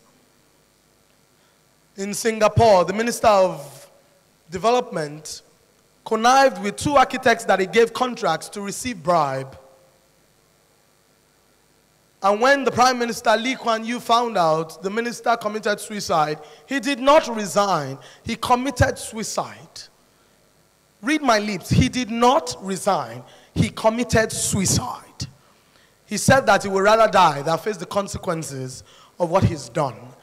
Our country, we go and bring people out of jail and give them high offices in power. And somebody tells my generation that we must work hard. Work that they didn't do, they want us to be the ones to do it. They say we are lazy Nigerian youths. But the person that puts this country on the map the most, in any other country that I've been to, in any part of the world, in all the 6 continents of the world I've traveled to, there's one person who puts this country on the map like never before. Her name is Chimamanda Ngozi Adichie. If you go to Peru, they've read half of A Yellow Sun. If you go into a small town in Spain, they've read Purple Hibiscus. If you go to somewhere in the Middle East, in Palestine, where there's relatively no peace, they've read Americana. That's a young person. The people who go, these ones who go on NS codes for traveling multiple days, for doing nothing, and shamelessly going to sleep during the UN General Assembly, are the ones who have the temerity to describe our generation as lazy. When in fact, Mark Zuckerberg came into Nigeria and he did not go to the Aso Rock. He didn't go to the governor's office. Mark Zuckerberg went to Yaba, single-handedly built by young people. His biggest investment in the world is not in China, is not in America. It's in a small business in Nigeria called Andela, built by a 20-something-year-old boy. Some generation in this country have the temerity to describe us as lazy Nigerian youth just because we make ourselves available. When we forget that the electoral process that involves voting, counting the votes and declaring the numbers are dominated by young people. And the selection process as well that involves killing, maiming, hijacking ballot boxes is also dominated by young people. Folks, the power is in our hands. Nobody has the monopoly of violence. Enough is enough.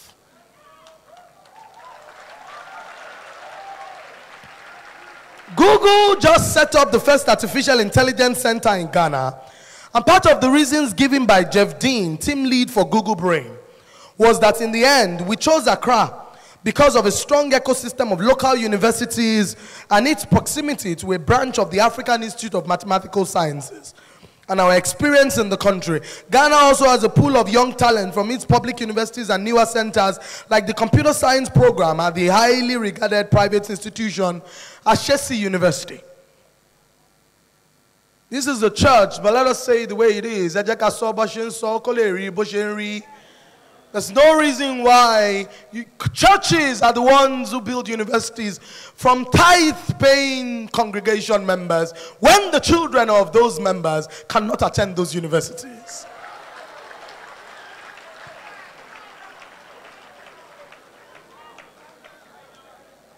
Olówó kan láàrin olòṣì 100.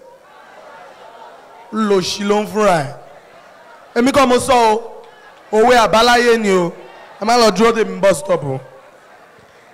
words, Nigeria is potentially losing opportunities that can positively impact and raise our employment numbers because we do not have a functional education system. This means that the education you get doesn't just shortchange you in terms of global competitiveness, of its content and delivery, but also in the aftermath of your sojourn in the university. with the invasion of robots and the acceleration of technology and automation, the skills you need to survive and access jobs in 2018 are in the realm of negotiation, leadership, management, marketing and skills, and basic accounting and financial modeling, artificial intelligence, the Internet of Things, robotics, augmented reality, and the like. But your universities are busy drafting a long list of your dues that you need to pay for next semester. Computer science is not even fourth industrial revolution compliant anymore. So what we need is not computer science. What you should be thinking about right now should be in the area of artificial intelligence, data science, nanoscience, and metallurgy, because that's the future. The UAE is an oil-rich country, one of the most prosperous in the world, but I don't see tankers littering the streets. In fact, I've never seen tankers anywhere in Dubai. Here in the Niger Delta, we must disrupt that mindset of oil money in our own and initiate solid policies to back a strong informal economy that focuses on skills instead of cramming and regurgitating. In law, we call it nemo dat quod non habet. You cannot give what you don't have. In schools, we have to merge some departments that offer courses with low job market demand and expand those that employ in high volumes and consistently need top talent. We have to revamp our vocational centers and build a behemoth of industry clusters in every local government of this country. Everybody is celebrating Kotoka International Airport in Ghana. But that's not it. That's just the tip of the iceberg. President Nana Akufo-Addo, during the Oxford Africa Conference in 2007, I think it was this year, mentioned that Ghana is putting a manufacturing company in every local government of their country. That way they can drive jobs and people don't even need to go to the next local government to find work. A country whose population is just about that of Lagos and one more. By the way, I don't think I have ever met a set of citizens as docile as Nigerians. But even worse, Lagos, we that live in Lagos should be ashamed of ourselves. Because this is the headquarters of the economic resource of this country. This is the most cosmopolitan. The internally generated revenue of Lagos State is equal to that of 30 Nigerian states put together. The economy of Lagos is bigger than that of Kenya as a country. And you people think that we don't have a role to play in determining who governs us? Remote control democracy. Young people must run for office, but we must not allow the ethno-religious sentiment to destroy our senses of logic and good behavior. We must not, like the ones before us, outsource our critical thinking to God, pastors, imams, and babalawos. God gave us brains. All we need is His grace and guidance. Procter & Gamble, the company called P&G, which produces Always, Vicks, and other consumer goods in our terrible Nigerian anyhowness, has been converted to Pack and Go. Just a year after it was opened, has now shut down its $300 million Nigerian plant and sent 120 workers into the streets. The factory is possibly the largest single investment by a non-oil company in Nigeria. Amongst other reasons, a source in the company cited high import duties on raw materials, new tariffs, and refusal to pay bribes to officers who would have facilitated less costly unofficial solutions to the challenges faced by the company. That company earlier sold off a factory that was producing Vicks Lemon Plus in Ibadan. In conclusion, God's little tannery is a small factory in Kano. Your Louis Vuitton, Jimmy Choo, YSL, Gucci, all your big designers in the world, the leather that is used to produce them is done by a young man called Winston Udeaha in a place called God's Little Tannery in Kano, somewhere in my country, Nigeria. Winston Udeaha pays his staff about 52,000 naira, just about 136 pounds, for his staff to use chemicals to clean goat skins. And then a gentleman called Monaldo Morelli comes from the UK to take that leather as a middleman and takes it back to the UK and sells it to designers across the world Monaldo Morelli, the middleman who does that business, turns over 300 million pounds a year. But Winston is in poverty in Kano. And this country has got a local content law. These men are the real-time rock stars. It's just that they have never performed before a cheering live audience. These materials are used to make Ralph Lauren, Polo, Valentino, and all of that. In fact, Monaldo Morelli mentions that in an in-season, Ralph Lauren's ladies' shirt would typically sell for about £275. Here we are, a country supremely comfortable with breeding cows, whose potential we never leverage except for food and fighting wars of attrition over farmlands and grazing rights.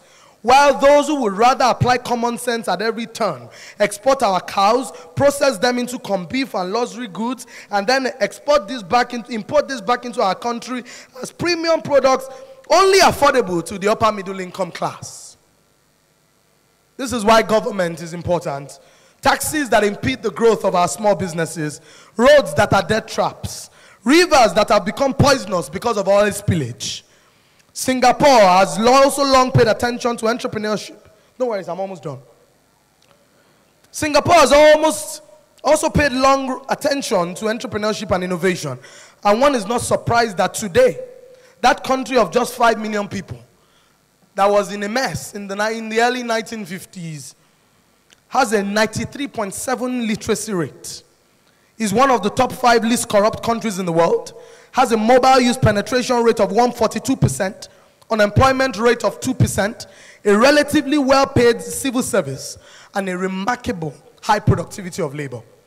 Nigerians were in Russia stranded the other day for sleeping on the floor outside buildings because they thought they would get jobs during the World Cup.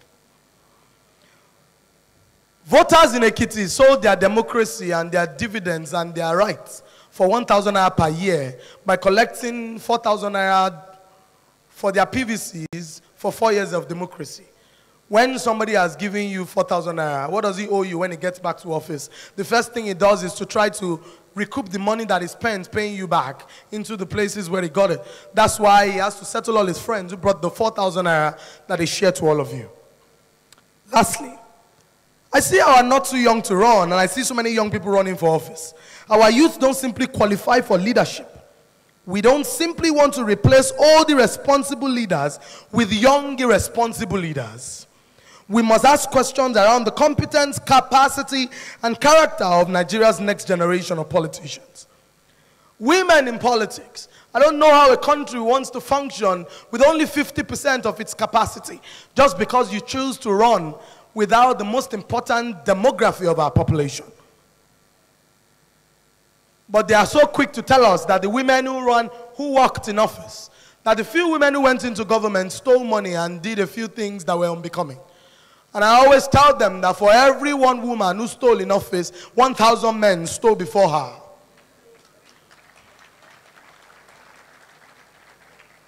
For the women who want to run for office, there's an inspirational story that I'll share as I close. Her name is Amina Gurib. Young girl in Mauritius, told that girls don't study sciences. Amina Gurib didn't just go ahead to study sciences. She became the dean of the neurosciences department of the University of Mauritius. She didn't just become the dean of the neurosciences department.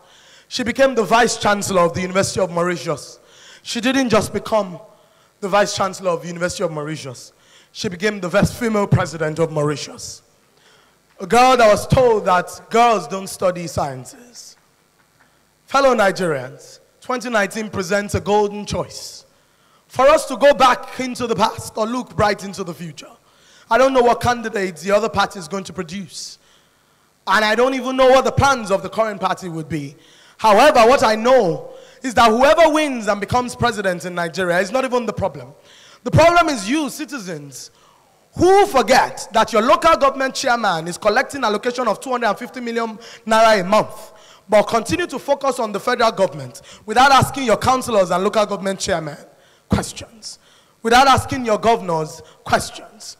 Your markets are dirty. It's not the job of the president. It's the local government chairman's job. Your inner city roads don't work. Your local government chairman has collected that money. Many of us focus too much on the House of Reps and the Senate. And in Lagos State, we've got about 30 House of Assembly members. I'm not sure we know the names of any of them. They only became popular a few weeks ago when we heard that they may impeach the governor. And therefore, we cannot continue to build a country where we focus so much on trying to go to university without using our hands. That's the reason why your mechanic is illiterate. You have a PhD, you work in a bank, you wear tie, you live in a rented house, you drive a car by hire purchase, but your mechanic has built 2 houses. It's the reality of the middle class of Nigeria. And if we need to speak about the yearnings of a nation, I didn't just lament to you this afternoon.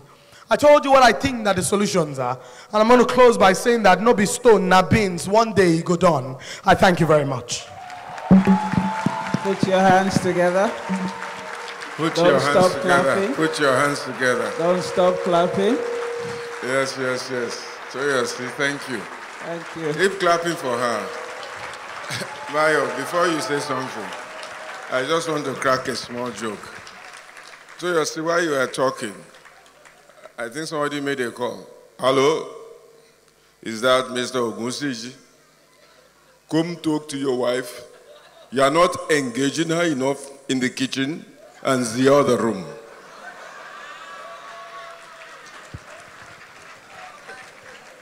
Ladies and gentlemen, once again, another resounding round of applause for Toyosi Akerele Ogunsiji.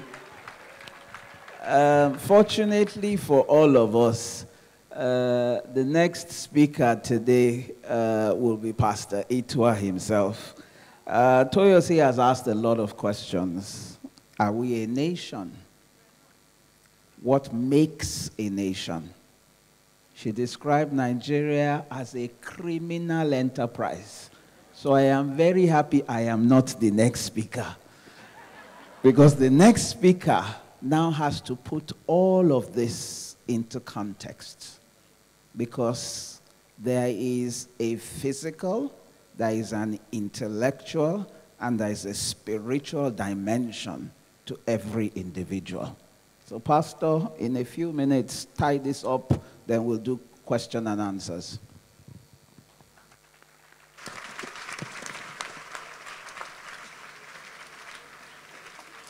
Come on, let's give the Lord, and all our wonderful speakers a great, great round of applause.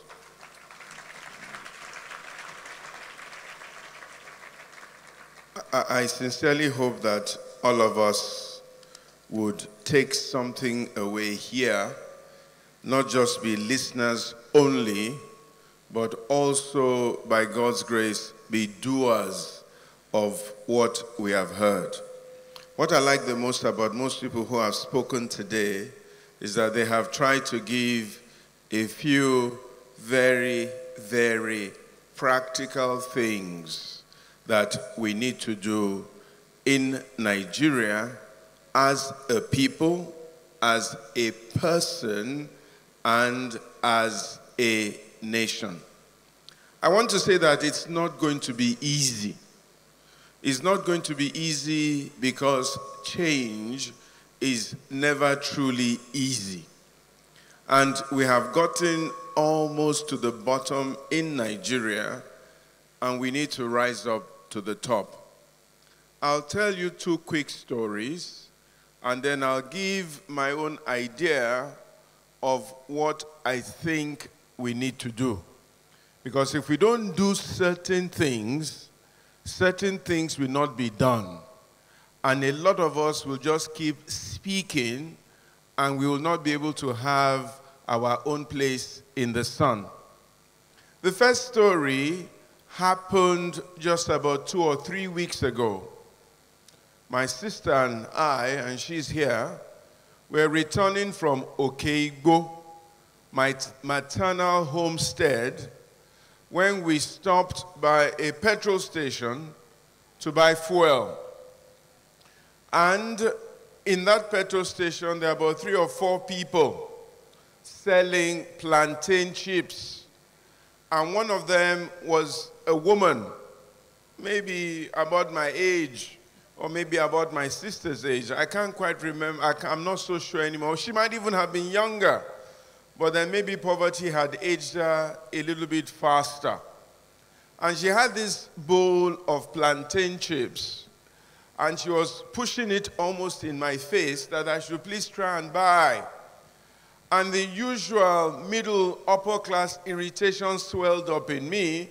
And I wanted her to shoo her away from disturbing my peace and the environment of my black Jeep. But something in me said, have a conversation with her. And then I turned back to my sister and I said, sister, this woman has been here since 5 a.m. She says, how do I know? I said, not only that, she woke up at 5 a.m. She says, how do I know? I said, not only that, she's been in this fuel station at least since 10 a.m. She was looking at me and wondering, what am I talking about? So I turned to the woman and says, when did you get here?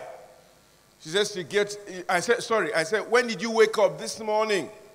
She said she woke up at 5 a.m. I wanted to turn to my sister and say, you see, I'm a prophet. I knew.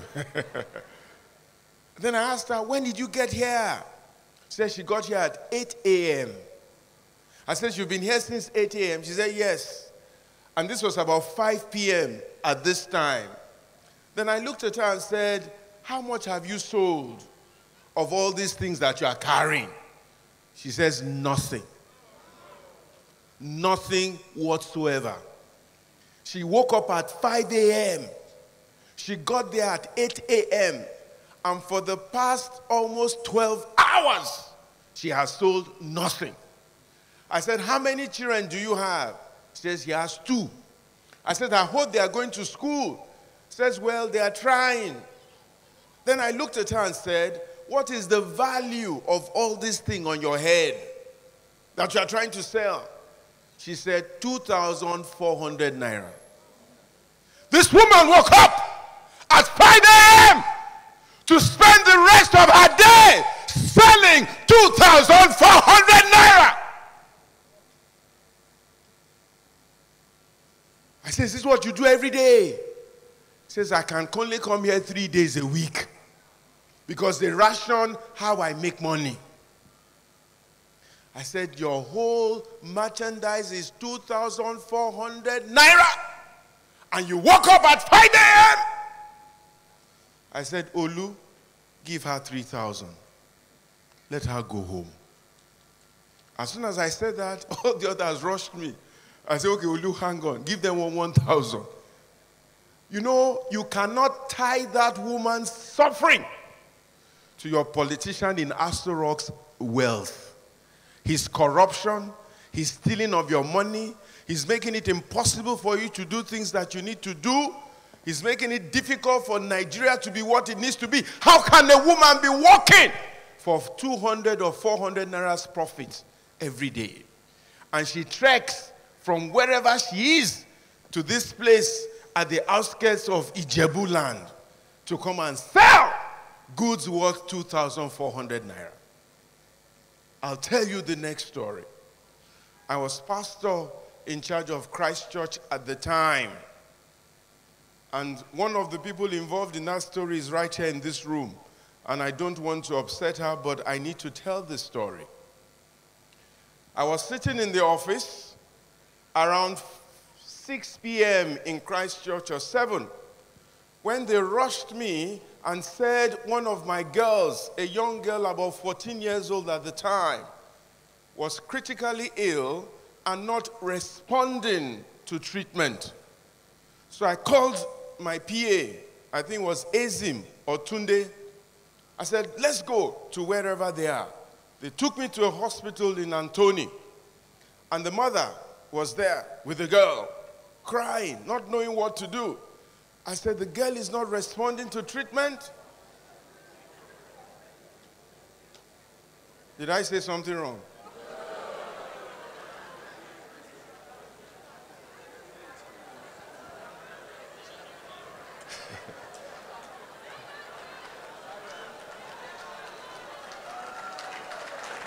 Hey, technical, behave yourself, so. Or is Buhari here? Even if he's here, he needs to be here to hear what we're saying.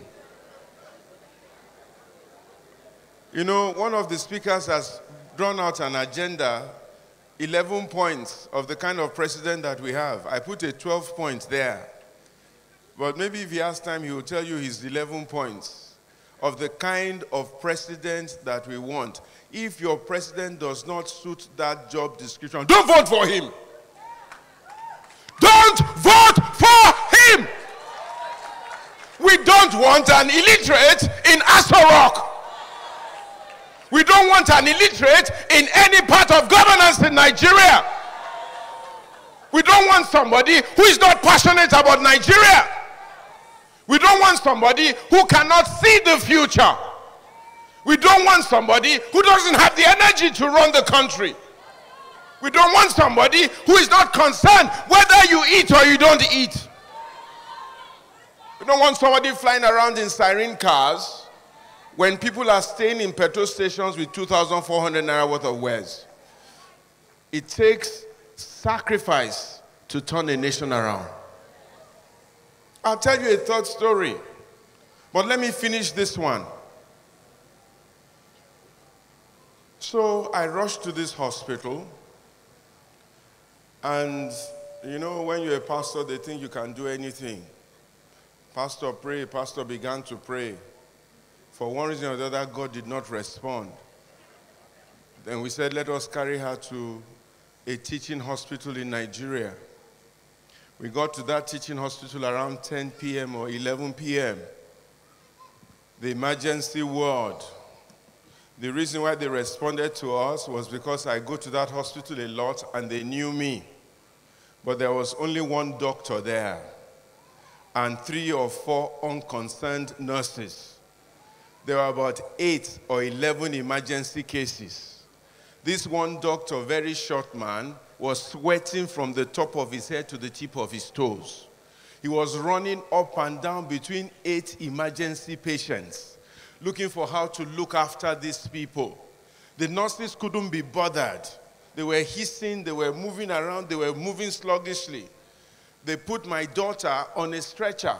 The doctor will run to her, look at her, she'll be crying. He'll run somewhere else, look at somebody else, run somewhere else, look at somebody else. Eventually he said we needed blood, that we should find blood. So they looked through the whole of this hospital, they found only 2 pints. They brought the 2 pints, they fixed it on the girl, he ran somewhere else, the 2 pints finished. They said the 2 pints are finished, we should go and buy more blood. I didn't know that they sell blood in Sulere. We ran to Sulere and we're looking for blood everywhere, buying the much blood we could get. We brought the blood back, they put the blood on the girl again. She ran out of blood. It was as though as they were putting the blood in her, the blood was coming out. They said, look, go and look for more blood. So we called our people. Donate blood, donate blood. People started donating blood. Then when they were donating blood, they said there are no blood bags, no blood bags. In the whole of the hospital, not one blood bag.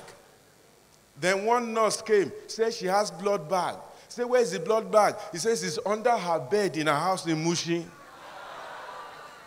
That if we can buy the blood bag from her, she's ready to sell. Government blood bag under one girl's bed in her house in Mushi. So I put her in my car, drove all over Mushi, had to jump wall, over gate before we entered her house in Mushi. She brought out the blood bag, took money from me.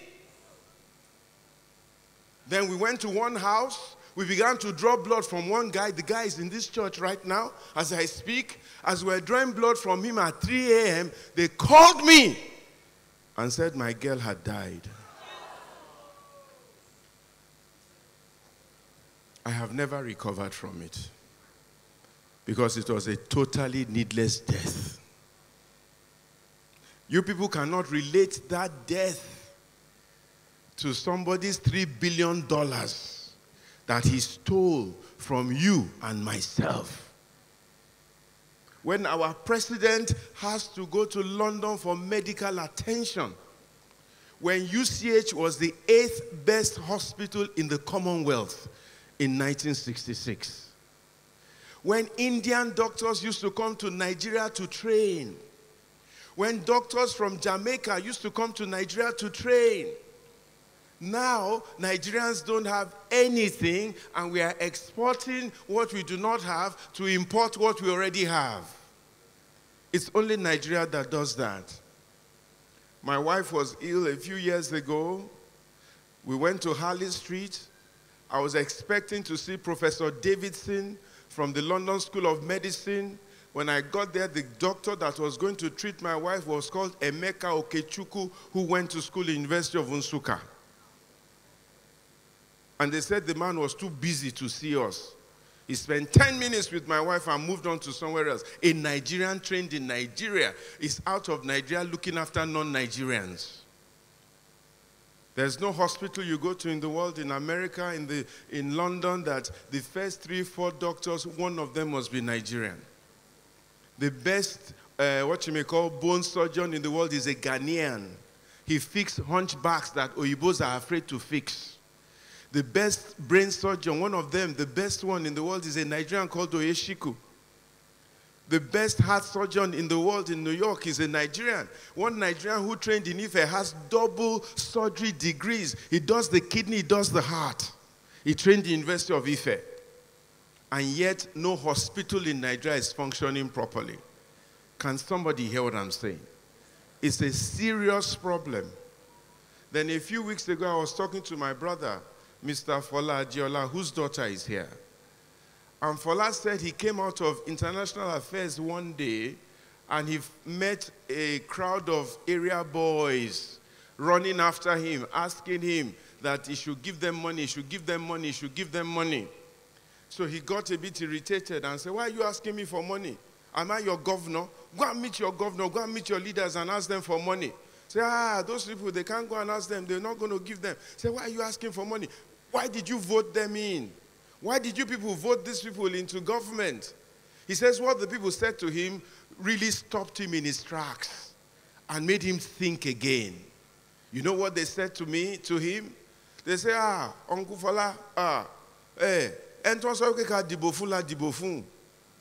what does that mean?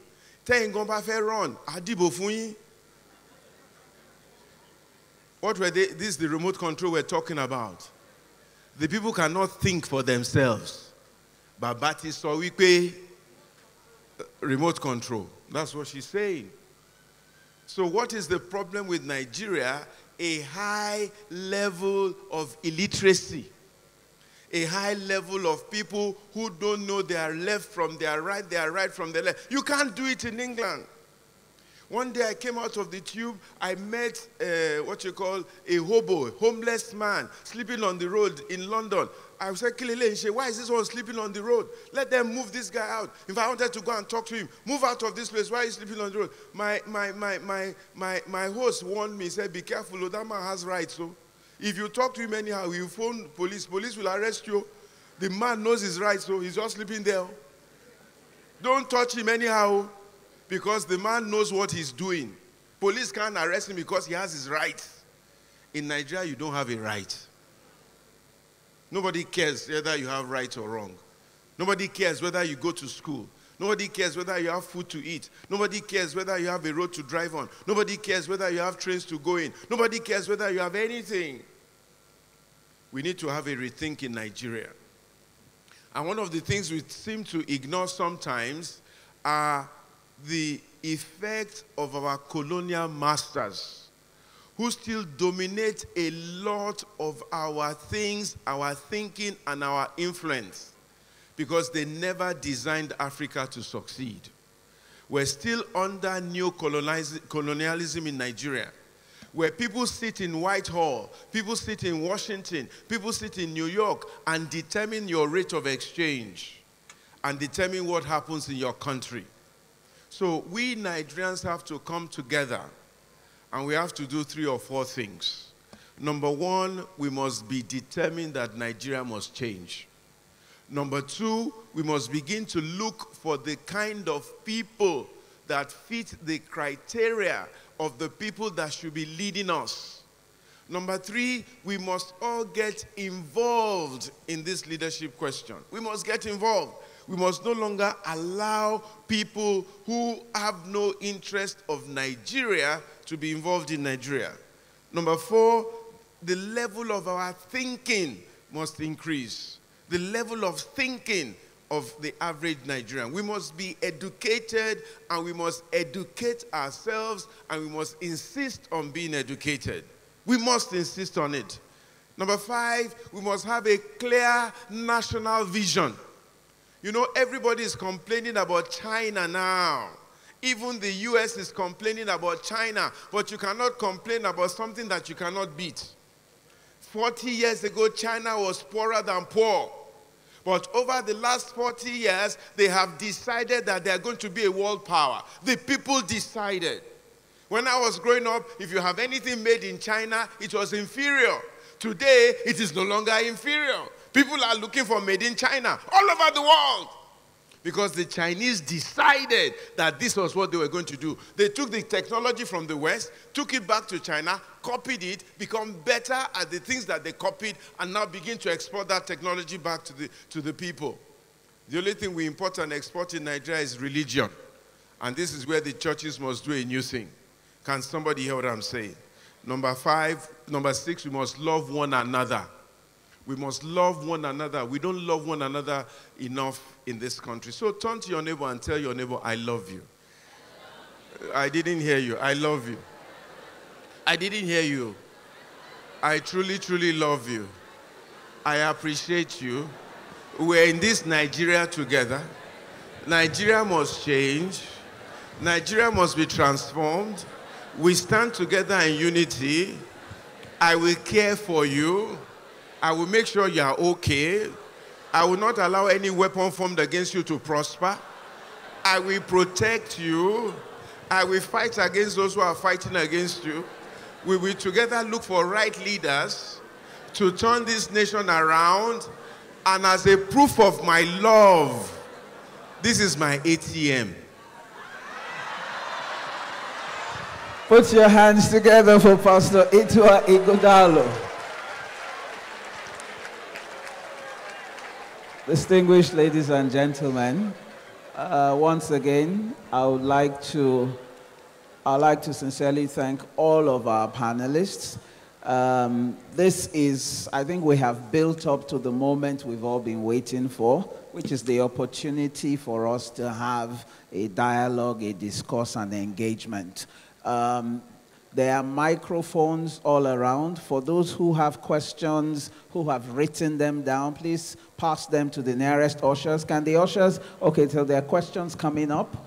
But a few people may want to ask their questions, so I will ask the technical guys, please. Okay, there's a microphone. Put it on every aisle. Just put it on the aisle. Okay, so if you walk towards an aisle where there is a... Move it forward, sir. Yeah, walk to where there is an aisle and just line up behind the person in front of you. We will have maybe about 2 or 3 people. Okay, well, a lot of people. Let's spread. There's a microphone here. We have written questions. Stockway, hand over the written questions to me. I'll read through them, sort them out, and have our panelists respond to them. So please, ladies and gentlemen, some ground rules. Go straight to the point, introduce yourself, and ask your question. If you have a comment, please limit it to a minute, not more than, so that we can take as many people as possible. Starting from you, sir. If you have a specific question for any of our panelists, please indicate which panelist. If it is a general question, I will allocate it to the panelist as I choose. Yeah? Starting from you, sir, very quickly. Hello, good afternoon. My name is Stephen. Sir, here is my question.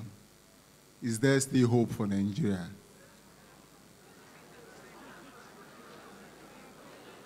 Stephen, thank you very much. Question number 1. Is there still hope for Nigeria? Bless you, Stephen.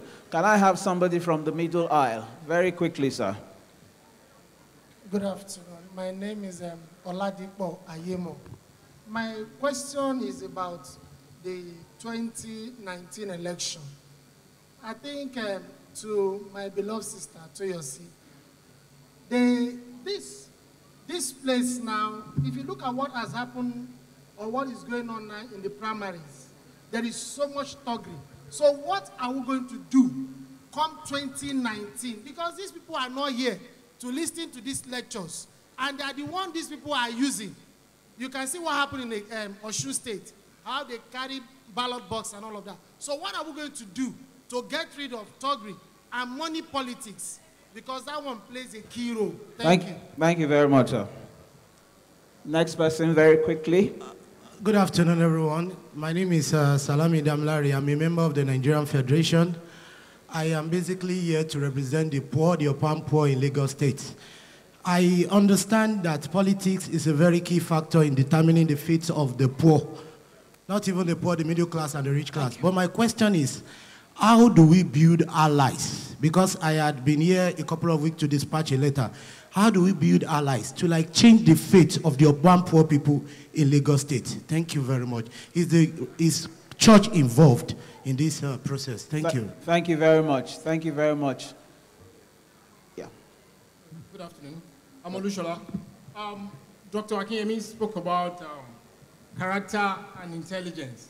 That is talking about the capacity for you to have morals and the ability for you to have the resources, that is creating the resources to put into governance for a distribution of wealth and nation building. My question now is, now you want to be proactive in leadership. You want to bring somebody that is very active in governance. I'm someone that believes in that philosophy of put someone that can work in governance. If such person is not working, put such back. How do we, we youth, be very active? That is a collective engagement in recalling process. You can agree with me that there's constitutional provision for a recall process. But how do we youth now, when you have voted somebody into a political office, how do you collectively now do the recall process proactively and actively? Thank you. Thank you very much. The next one, I'll take two more. When I have 6 questions, my panelists will give first round of answers, then we'll take the second round of questions. Yes, ma'am. Okay, good afternoon. I have a question for you, Ma, and I have a question for Dr. Akinyemi. Now, my question goes thus. From the looks of the primaries that we've seen, it's obvious that we are going to vote in the same set of people. No changes. Now, it's the same way we are repeating the same people that we don't want to be in the power, who does not think about us. Why don't we have a particular, or maybe the church or some people just come out, like minds, to have another party where they don't use 450,000 as this thing, where people can share their opinion, where we can actually vote for them to change what we want and not repetition, if something like that can happen. And sir, permit me to say, Dr. Akinyemi, you made mention about leadership is a balance of integrity and intelligence, which means that integrity, which means there's a standard of what I can do. And intelligence is even when I have a boss who wants me to compromise that, I have to be wise enough to try to make him see reason why I shouldn't do that. Now, I'm a kind of person that I want to come into politics with a mindset of changing things. Now, I love the governor of this state so much, but at a point, I'm not sure, in the sense of, it is normal for people to have primaries.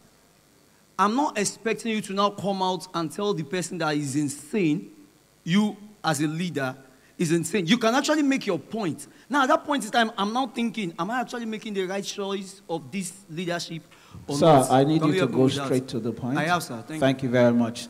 May I ask, we have quite a number of people standing. Those who still have questions, please write them down. We will stick with the number of people who are already standing. Yeah, the other people who have questions, write it, pass it to an usher, and it will come forward. Yes, ma'am. Good afternoon, everyone. Thank God for this meeting. I've listened to everything and beautiful presentations. I want to focus on education. JFK said, the progress of a nation can be no swifter than the progress of its education. From the time in the mid-80s when the quality of our education started to decline, we started to have problems in Nigeria. My question is this: how can we galvanize organizations that can rebuild our elementary and secondary school education back to the quality that we used to have in those days. Because we can speak all the English we want to speak from today till tomorrow. If our people cannot think, if they cannot do deep introspective thinking, critical and analytical thinking, we are wasting our time. Because our followership will never be able to demand what they should from the leadership. How can we do that? I'm thinking that individuals can get together. If the government refuses to spend at least 26% of the budget on education, which is the UNESCO minimum, Nigeria has never spent more than 6%. Anybody can go and check that. So if the government refuses to do it, can private people come together and say, okay, let's do this thing right. Let's get our elementary and secondary school, because we have graduates who cannot even write essays. This situation is pathetic. And as long as they cannot read and write, they cannot inform their minds. They can only go on the social media and tweet and send photographs. But they cannot get information to be able to make right decisions about what we're doing. Thank you. Thank you. Thank you very much. I'm thinking education is the key. Fantastic. We need to go back to education. Thank you very much. Very useful question. May I ask that we pause a little bit? I would like my panelists to run through the 6 questions very quickly. Then we'll do another round. Olushola, I would like you to speak to the last comment. You know, in your presentation, you spoke about education, and the last speaker has hammered on the same point and the centrality of education in order to achieve the kind of development we want. Could you speak to that question, please? Sure. I'm very excited, Ma, for you posing this question. I share the same belief that really education secures the future of the nation. In Lagos State alone, there are more private schools than public schools. There are over 14,000 private schools. To answer your question directly, there is nothing that stops individuals, organizations from coming together to set up schools, to adopt schools, to sponsor children to have an education. There are guidelines for private schools to be set up, both at the state level, because primary schools are state level governed. But I think what I want to say is, Ma, can you get involved in the education issue? We need teachers. We have a shortage of teachers. We have a severe shortage of schools. We have shortages all around. So the question really isn't what can we do or can people do? The question is, what can we do as an individual, as the person posing the question, to get involved in the education problem? Teachers need help. They don't need to be shamed. They need to be trained. They don't need to be shamed. They don't need to live in poverty because they are already in poverty. They need to be empowered. Go to the nearest public school. Actually, they welcome this help. Come in, ask them, what can we do for you? Can we organize something? Can we raise something? Young people every day, Slum to School is run by 800 volunteers from all over the world to come into Nigeria, and even within Nigeria, to go into schools, to run after-school programs. Because education is significantly important. There's enough to do. There's a lot to do. The question is, what will we do? Because there's opportunity to get involved in education. Thank you. Thank you very much, Olushola. Mr. Leke Alda, Stephen asked, is there still hope for Nigeria?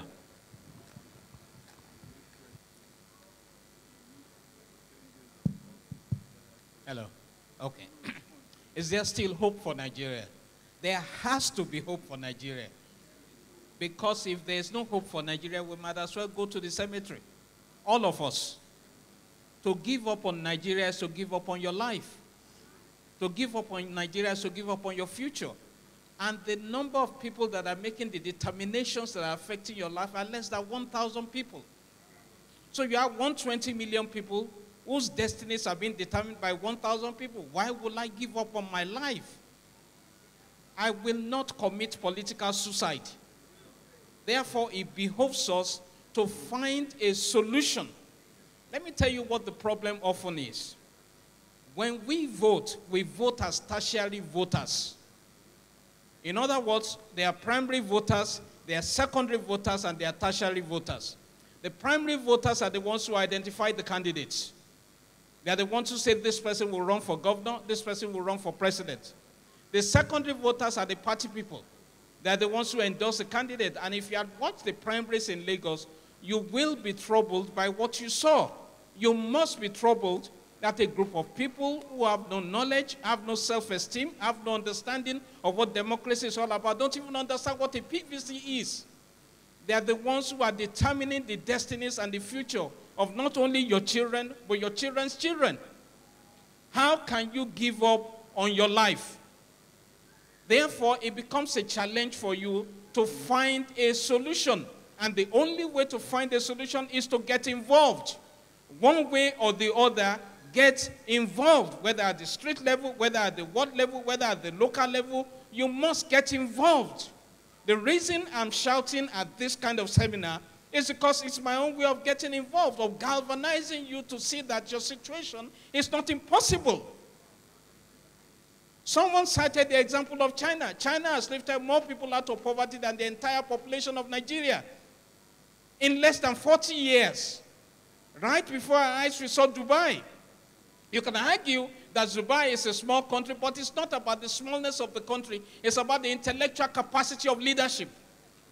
Intelligence is not enough. You must have intellectual capacity to lead a nation. Do you understand me? Because intelligence can be intelligence on how to steal money. But intellectual capacity sits down and says, this is the vision for this country. We must have a strategic roadmap to attain that vision. And there are fundamental questions you must ask. The problem of justice and injustice is huge in the country. Why do we need JAMB? Has anybody ever wondered? JAMB will do exams, then the university will redo the exams that JAMB has done. So what do you need JAMB for? And why are there iniquities and inequalities in terms of the scoring? So something is wrong. I will not give up till I die. For the sake of my children and my children's children, I will not give up. There is hope for this country. Fantastic. There is indeed hope. I'm still going through the panelists to respond to the questions, but for those of us who are already standing waiting to ask questions, and the rest of us, I would like for us to avert our minds to some things. I want us to think about two principal things. For you as an individual, you know, we're talking about the yearnings of a nation. What are your own personal yearnings as a stakeholder in this entity called Nigeria, right? And what are your own personal recommendations for some of the gaps and the challenges and the problems that you see? Because it is a two-way street. So I'm sure the people seated here, we also want to learn from you, just as you are gleaning some things from their own knowledge and experience and so on and so forth. Okay, Dr. Akinyemi, people have come back and are reiterating the point you made about integrity, about intelligence being critical elements in the job description for that #1 job. Now, how do we take that same criteria and not just only prescribe it for the people at the highest levels of governance? How do we bring it down across all the rungs, down to we and ourselves as individuals, sir? Thank you very much. We have a duty, and the duty as spelled out is that there's a need for us to get involved. When you look at the way Bradley Alder structured it, you have the place of the primary voter, you have the place of the secondary voter, and up and on like that. Now, the required virtue for leadership, like I said earlier, is of course integrity and intelligence. And now, added to that is the intellectual capacity Now, how do you pick that on the street? How do you relate with that when you are thinking of the person to fill up the office of the president, the office of the governor? Because politics is critical. Critical because it will determine policies that will dictate every area of our lives. Education, health, agriculture. Now, for example, you can put your finger on the level of the intellectual capacity of the people who are managing our health delivery in Nigeria, or let me say provision in Nigeria. If 3.9% of your budget is what is meant for health, I don't know who is drafting or who are the people who drafted or prepared the budget, and they sent to people down the line, and nobody was able to look at it and say 3.9% is way too low to provide the kind of services that we are expecting in the health sector. That is an indictment. These are no rocket science. One of the questionnaires said, what is expected by UNESCO is 26% of our budget. Now, how do we expect a miracle from a budget of 6%? These are critical issues. Why you should know that the intellectual capacity of the person is important, and that not the money they want to give to you. You as an individual must be able to know the area of life where you are yearning, things you want government to do, and the policy guideline by United Nations agencies that relate with that. So that when politicians come campaigning and say, we will build you a house, you can relate with it by saying, how much is the annual budget with which you want to build every one of us a house? Because this is the season when promises are made without consideration.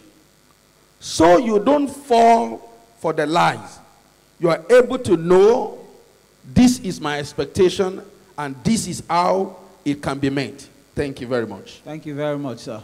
I'm concerned that quite a number of people are still standing, so let me run through very quickly. Please, short and sharp, direct to the point questions. Yes, ma'am. My name is Oyinkosola.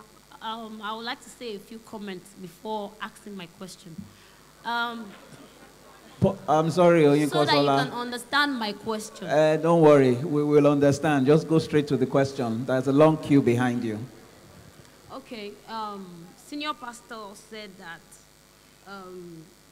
if your president is not selling what you want to you, that you should not vote. That's the essence why I want to say what I want to say. But you won't understand what you won't understand my question. Please let me just say it. Thank you, sir. Where I was residing before, at Ojo International, Ojo Alaba International, there's this place we stay. The Oba, whatever, please.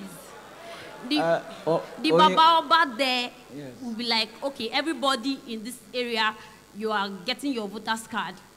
And my mom will be like, everybody is to come out and get. Even though you don't want to vote, you don't want to vote for the party he is supporting, you just have to, because my mom said she doesn't want a problem like, okay, we rented an apartment there, so we have to abide by the rules.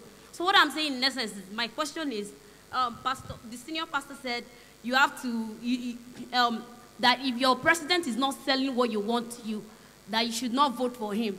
And Dr. Akinyemi said that you should be consistent with truth. In this kind of situation, How will you be consistent with truth? Thank you very much. Thank you. Can I take your question, please? Introduce yourself and go straight to the point, please. Good afternoon. My name is Lara. Mr. Tuji said we should try and pick the person we want. He said we should try and get the person we want, support him, whether he gets the ticket or not. Now, they don't even want the youth involved at all. Should we still continue, or should we just forget? Because when you get there, they'll be like, the elders or the whole people should go there first, and you, the youth, they just put you or drag you aside. Should we continue, or we should just forget about the whole process? Thank you, sir. Thank you very much. Yes, sir. Hello, good afternoon. My name is Ifeanyi Kelechi. Yeah, I wanted to ask, why does this seem difficult? Why does this seem difficult for young persons? You know, the theme for this occasion is yearnings of a nation. And we have leaders, young, passionate Nigerian leaders who are running for the office of the president. Why does it seem so difficult for these kind of persons to be put to the limelight, in the sense that everybody in Nigeria will know about them and then vote for them? Because our minds, you know, when you tell somebody about, okay, someone like Fela Durotoye, if you tell someone about Fela Durotoye, they'll be like, he has no chances of winning. You know, their minds are stereotyped between PDP and APC. So I want to know, why does this seem difficult for these parties, like someone like him now, to get known, to get more popularized to everyone in Nigeria, so that they know that we actually have people who have Nigeria at heart. Thank you very much. Thank you very much, Ifeanyi. Yes, please. Hello, good afternoon. My name is Michael. Actually, I need to say something about positioning ourselves for the next generation or for the next future. So my question is, how do I position myself to add my voice to the voice of the national conversation? And how do I become a man of integrity and competent? Thank you. Yeah, good afternoon, everyone. My name is Umar Williams. My questions is, I appreciate all what you people say, the speakers, but I want to say something. We youth, we need action. Please, I want you to teach us how to take action, not word. A word is enough for the wise. Teach us how to take action. Thank you very much. Where do we go from here? Thank you very much. Thank you very much. We shall teach you how to take action shortly. Yes, sir. Good afternoon, everyone. My name is Prince David. Yes, I had few suggestions here. I wanted to ask Mrs. Torres. I disagree with you that Nigeria is criminal. So we shouldn't have that impression that we are criminals. I disagree with that. No, we are not criminals. So what I want to suggest, in place of education, because everybody is crying education, education, we could actually give more Nigerians education. It's very cheap, very affordable, very free. Education is free. I didn't go to school formally, no school at all. It was just my phone and the internet, and that's all. I had the best of education from the internet. There are top universities around the world. They offer free courses. More than 100 universities offering free courses. What I want to suggest, we have this kind of wonderful edifice here. Why not set up e-learning center? If you just have 50 computers connected to the internet, and you bring people here, they're going to have access to the best of education. So we cannot continue to focus on the government, the school. No. Free education is free and affordable to everybody.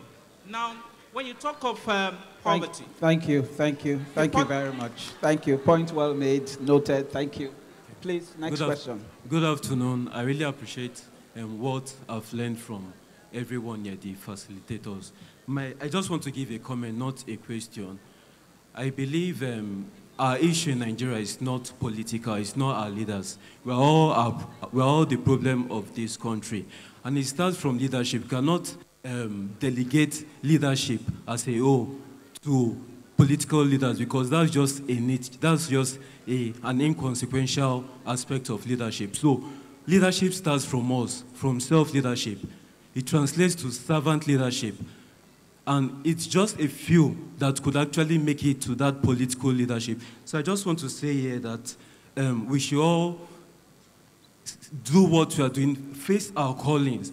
If God wills that we get there in the political scene, we'll get there and we'll change this country. And I just want to also reiterate. Thank you very much. Thank you. I'm really sorry. Okay. We're pushed for time. Okay. Next person, please. Thank you, sir. Good afternoon. I'm Eku Moses. I'm one of the federal tertiary in the country. In my hostel, we have up to like 15 of us in hostels. And sometimes you get rape cases in our school without anyone even showing concern.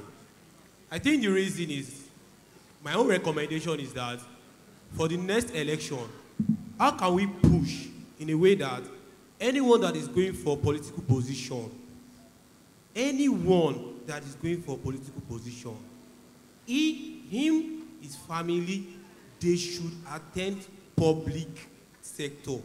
What I mean is that if it is health sector, they should, not like my president that is traveling abroad without doing the right thing for the doctors.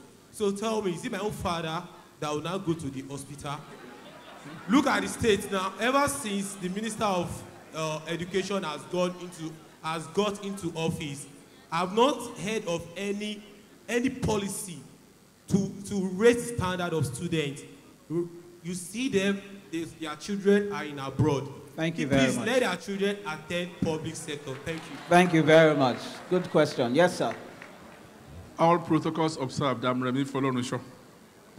I have a few questions here, sir.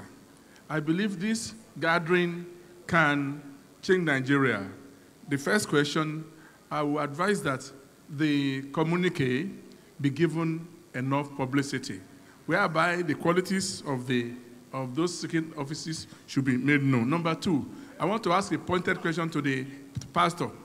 Pastor Itua and people like Obi Ezekwesili, why are we people, you in particular, not coming up to show us what we can do for Nigeria?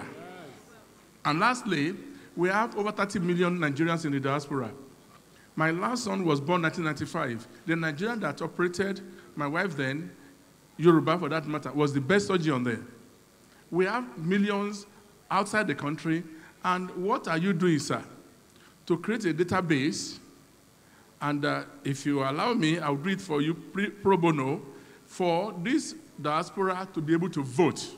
So 2007, we had a judgment that says INEC must allow Nigerians in diaspora to vote.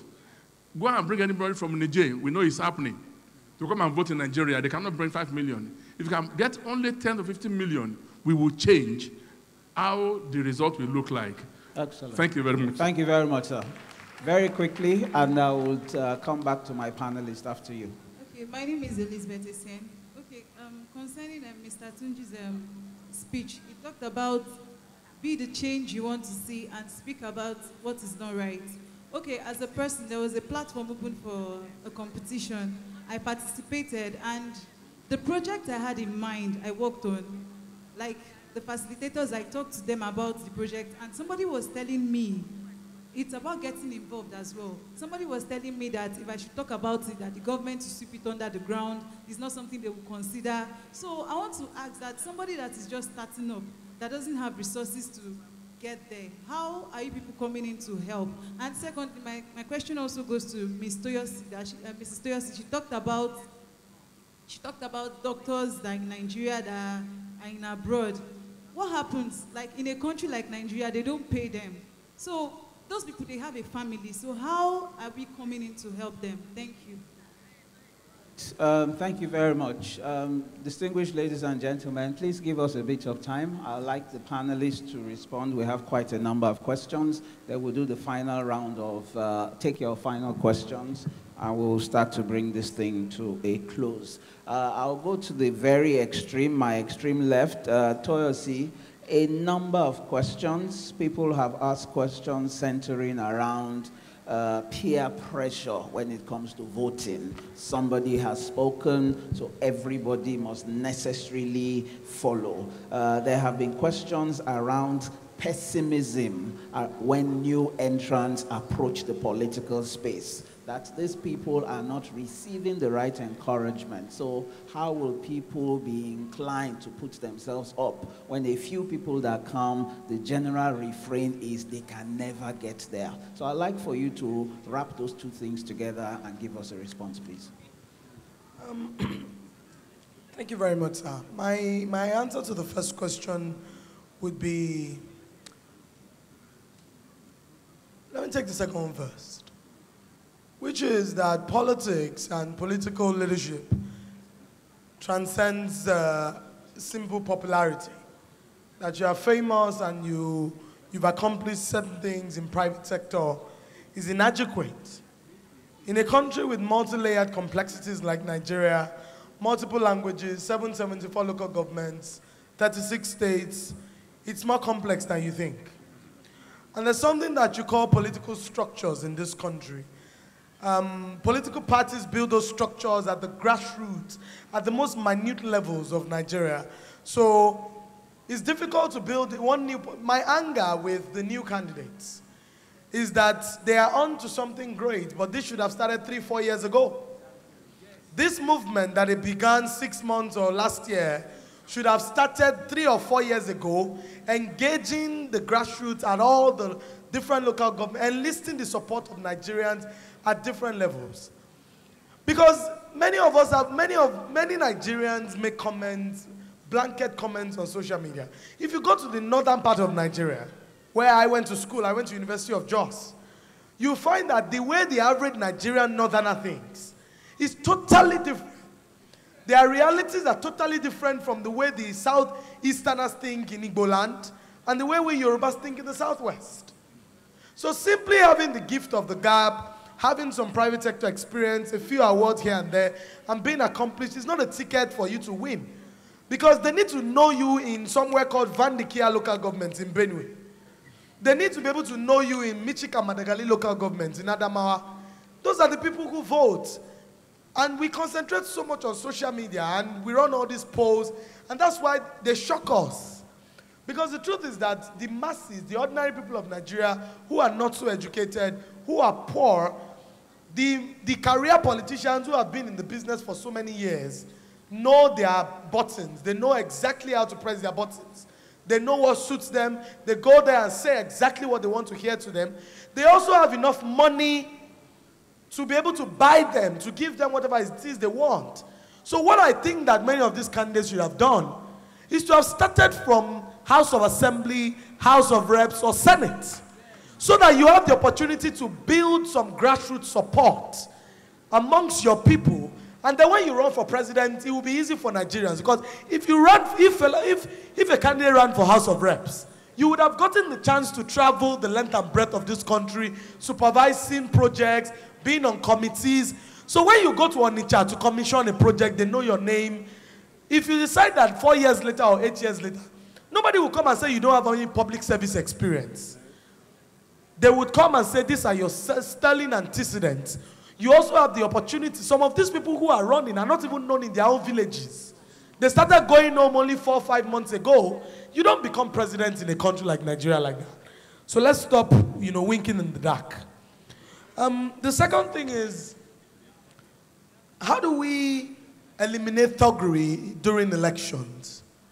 And how do we eliminate this Baba Sokbe phenomenon? I think that one of the things that I've been advocating for is the importance of the consideration of politics by the middle class. My dear daddy came out and challenged Pastor Itu Igodalo and people like Dr. Obi Ezekwesili to run for office. But I also need us to know that there are things called leaders without titles. In fact, I realized that the greatest people of impact in the world they were not in any offices. The Maya Angelus of this world, the Mother Teresa's of this world, they were not people that were in offices. They were people who used their personal influences to transform society. So, I think it's important for the Nigerian middle class to begin to pay attention to politics. And while paying attention to politics, on my street, for example, I consider it very crucial to greet my neighbors. I've started attending ward meetings. Many years ago, maybe 5, 6 years ago, I would drive by on my street without speaking to the security guards. When I drive out of our estate today, I know the names of all my security guards. I give them money and food every weekend because they are the ones who vote. So that when election time comes, and I say, Sunday, all of you 35, you are voting for this candidate. That's the place it will go. The moment, if I am one person, I influence 35 people. Imagine if all of you in this room influence 10 people each. Who will tell the person, so that we take the power from, because the only way this Baba Sokpe thing is not difficult. People are poor and hungry. Exactly. And you leverage their hunger and their deprivation. And you take advantage of it. So if people are hungry, the bad guy comes and tells you, you are hungry, take 5,000. Me, Toyosi, I say you are hungry, take 10,000. Who will influence that guy the more? I will be the one. And the truth is that if you have 50,000, we will match you with it. The truth is that, let me tell you, history has shown that the people in power are greater than the power. History has shown that the power of the people is greater than the people in power. The truth is that the billions that politicians spend during elections, they come from you and I. We need to put our monies where our mouths are. And that's why we must commend people like Pastor Itwai Godalo for hosting these programs. Because it's true, it's important. The conspiracy of the elite of this country, we can't look past it.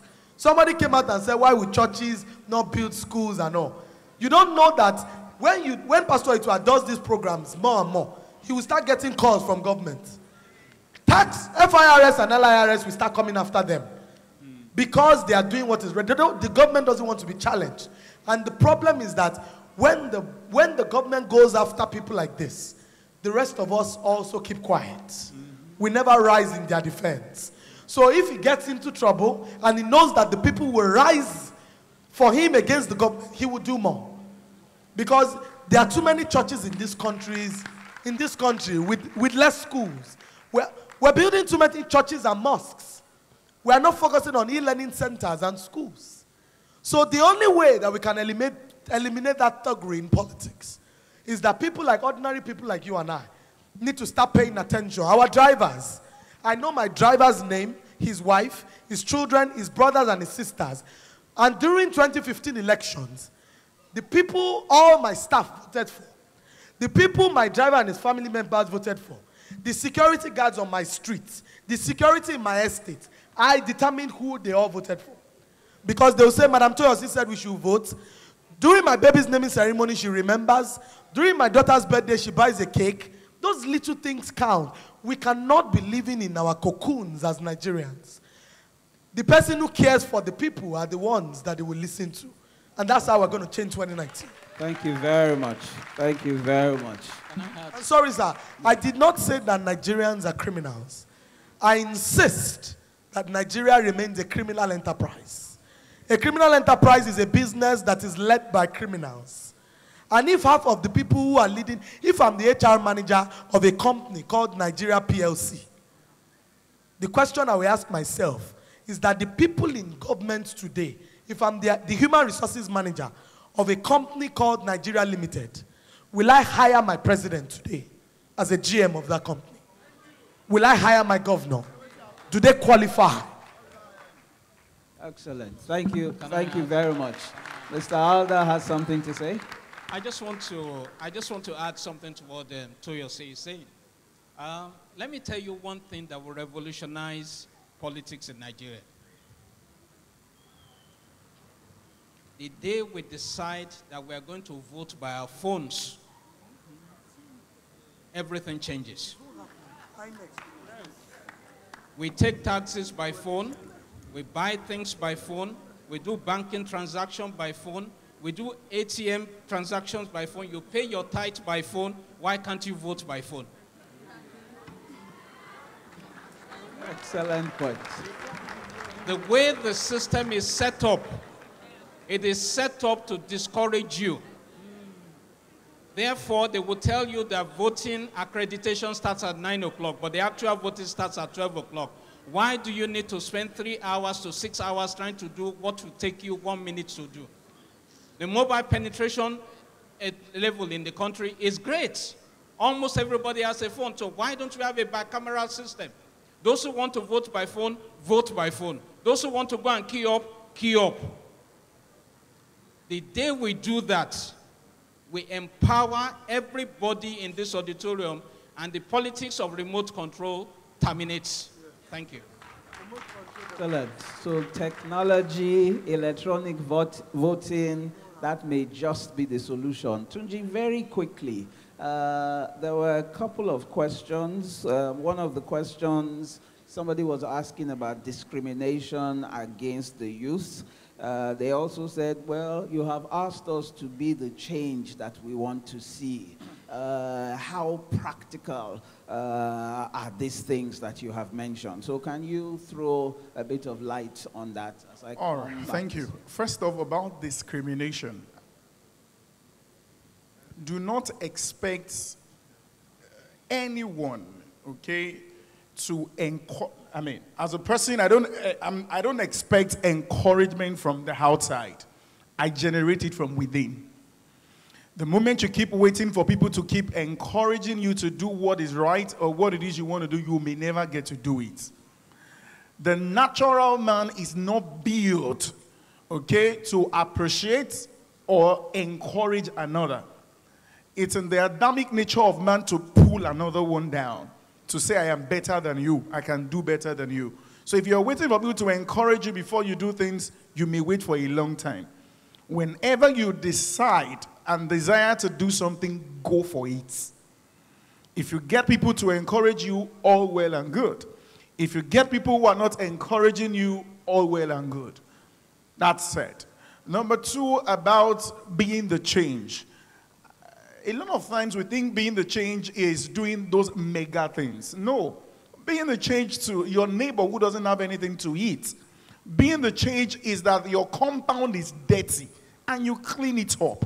Being the change is that you eat something and you don't drop the paper or the nylon on the floor. Being the change is that my sister said she influenced people to vote. Well, in a way, I do not really agree. What I put on the table for people, by the grace of God, everybody who I have engaged, I have their numbers and contacts, over 100,000 people that I have engaged in my kind of training that I do. What I do to them is to suggest to them, this is what I believe, okay? These are the reasons why I do what I do, but I will not give you a name. The moment I begin to give you a name, I am not allowing your creativity or your choice, okay? What I do is to say, this is the kind of person I believe in because of ABC. I'm saying it for free. I'm a Feladro to a fan. Even if it doesn't win the ticket, I'm a fan 1,000% times. Reason being that he may just be running for the office now, but he has been doing productive things for as much as 14 to 15 years ago. Do you understand? Things that no governor, no president has done for the people. Do you understand? And that he is running for an office now, well, that's his choice, but I support him because I believe in his person. He wins or he doesn't, I will vote for him. So I don't lord it over people, this is who to vote for. All I say to you is that this is the direction I'm going, this is the reason, and then you decide what it is you want to do. But I ensure you vote for your own values and your own integrity. Thank you. Thank you very much, Tunji. Thank you. Just a very quick announcement. It is important for those of us inside of this room who have a burden for this our nation, Nigeria, and who are willing to volunteer to support this Nigerian project, to help this nation actualize our collective dreams. Somebody has been very kind to send us a note. She has put her name, she has put her phone number. She is ready to support and volunteer in the area of educational development in Nigeria.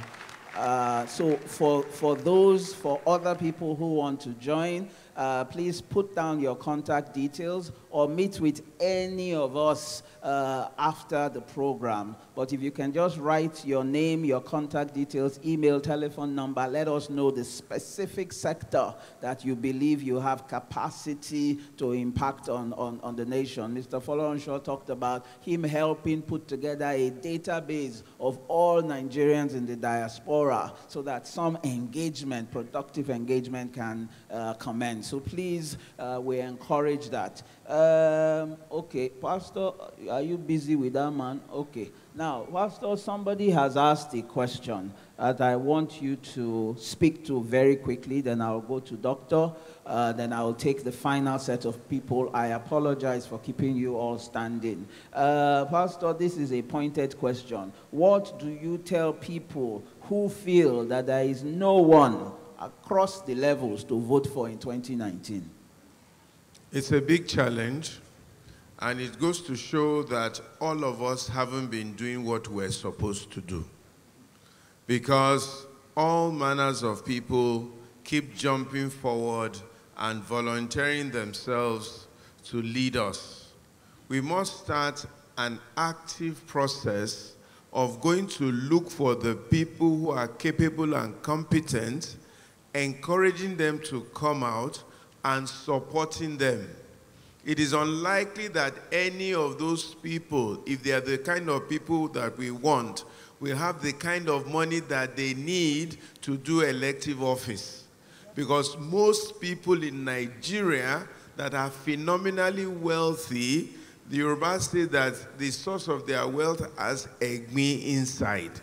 Meaning that somehow or the other, the wealth has not been appropriately accumulated. And therefore, you'll find that the people who will lead you are people who have been selfless, who have been righteous, and they probably did not take advantage of opportunities that they had to take your national resource and your wealth. So we have to start a process of going to look for them locally or in the diaspora and bringing them out and supporting them. And it's not going to be too much of an expensive venture. Leke said, if everybody voted with their phones, things would change. It meant that everybody will vote according to their conscience without being unduly influenced. The lady whose ballet is threatening their well-being and their rent and their right of living a decent life, you must tell him to jump off your boss. He may own the house, he doesn't own your soul. You must not sell your soul to him just because he's threatening your well-being. You must talk back at him. He's the village bully. He cannot bully you out of your life and out of your conscience. Because he's benefiting from somebody does not mean he must compel you to do what you don't want to do. So you must be able to speak up. And one of my colleague here is suggesting also, like Bayo said, if you are interested, and everybody should be in this Nigerian question, albeit African question, put your name down. Let us meet on a regular basis. Let people take little steps that they can take to change the national environment. We're going into a period of self-help. Another thing I learned from my brother, Mr. Diola, he said that on his street, when he moved to his house, they had to tar the road, they had to lay underground cables. Everybody may need to go around cleaning your own gutter, cleaning the front of your house, making sure your cabbage is clean, like Toyosi is saying, looking after your maid, looking after your gate man, making sure that you are the change that you want to see. If everybody kept their compounds clean, the whole of Nigeria will be clean. So we must get into a stage almost of self-help governance in this country. You don't just complain, you pick up the piece of trash on the streets and put it in the dustbin. You line up for the bus stop. You don't wee-wee in the toilet. You don't go to bathroom in the streets. You do the things that you need to do to show that Nigerians, like Japanese people, like Singaporeans, even like some Chinese, are disciplined people. It must start from within. You yourself must become a source of change so that you can speak to somebody outside and say you are not doing things right. This is what we want in Nigeria, and we must begin to do it now so that we can speak truth to power. Can somebody say amen to that one? Thank you. Thank you very much, Pastor. Doctor, I will come to you shortly. I'm concerned that these people, I have kept them standing for too long. So let's run through the final questions. My panelists will respond to them and also do a general closing remark, and we start to wind this thing down. So please, I appeal straight to the point. Your name, one question, and let's move and create space for the next person. Yes, sir. My name is Jim Damnola. Everything now boils down to education. We are in a stage whereby education has become a criteria of fulfilling righteousness. I'm going to school because I want to have a certificate. But there's no sensitization in education. And another person will tell you that Mark Zuckerberg dropped out of school, Steve Jobs dropped out of school. What do you need school for? But if you look mainly about all these people, they said, I've gotten what I need from school. That's why I drop out. But most of us finish our education graduating with the best certificate, but graduating with a certificate of emptiness within. So how can we increase that sensitization in education? And the man mentioned about digital voting. So when we were conducting election in our schools, then you see people canvassing. People are not given the right to vote, who they want, but people telling them. But my final project was about digital voting, where you can stay at your own comfort and vote for who you want, at your own pace, not anybody telling you, because you have the right education to give the right solution to politics. So, the sensitization for education matters. Thank you very much, Jimo. Please make sure you write your name down and come and share this, your idea about digital voting. Excellent. Yes, sir. Good afternoon, everybody. My name is Amos Adari. Anyway, mine will just be contribution or recommendation from what we've done so far. Now, all what we have said so far have deduced that the major problem we have in Nigeria is only talking about the side of voting and education. Now, on the aspect of voting, I want to believe the only thing we need is political education. And what do we mean by political education? People should be conscientized. They should know the reason why they need to vote. Not voting alone. You should know the reason why you are voting for anybody. And I want us to use an approach to do that. If you already know why you need to vote, then you use each one, teach one approach. I have been conscientized. Let me conscientize the next person beside me. Excellent point. Thank you very much, Ambrose. Thank you. Yes, sir. All right. My name is David, and I want to ask a question to Ms. Tosin. I'm so sorry, David. Can we... Okay, it looks like food is being distributed. I was wondering where the groundswell of noise was coming from. Please, can we do that quietly? The session is still ongoing. Yes, sir. All right. I want to ask a question. And the question goes like this. Where do I start from? Where do the youth need to start from? You were saying we should vote, fine, we can vote through the electronics, and even through that electronics, an email may be sent to your own account and say, vote for me. Still in that internet, messages can come and go. So where do we need to start from? Excellent. Thank you very much, David. Yes, ma'am. Okay, my name is Okoli Jennifer. I want to ask a question. How can we stop godfatherism in Nigeria? Because men looking at Lagos politics, even in Nigeria, all our politics are based on godfatherism. So how are we going to stop godfatherism as a Nigeria? God bless you. It's a serious matter, Jennifer. We must stop it by fire, by force. Yes, sir. Okay, good afternoon, everybody. Abayomi Agbede Daniels is my name, from PVC Nigeria. PVC Nigeria. Can we please listen to Abayomi's question? I really want to ask, what is the position of the church in all of this? I appreciate the, hello? Fine. I appreciate the moderator. In fact, he has said it all. There's need for us to bring all of this together. There's need for us to tie up all of this. so that we won't end up in the ongoing narratives, which is so talk.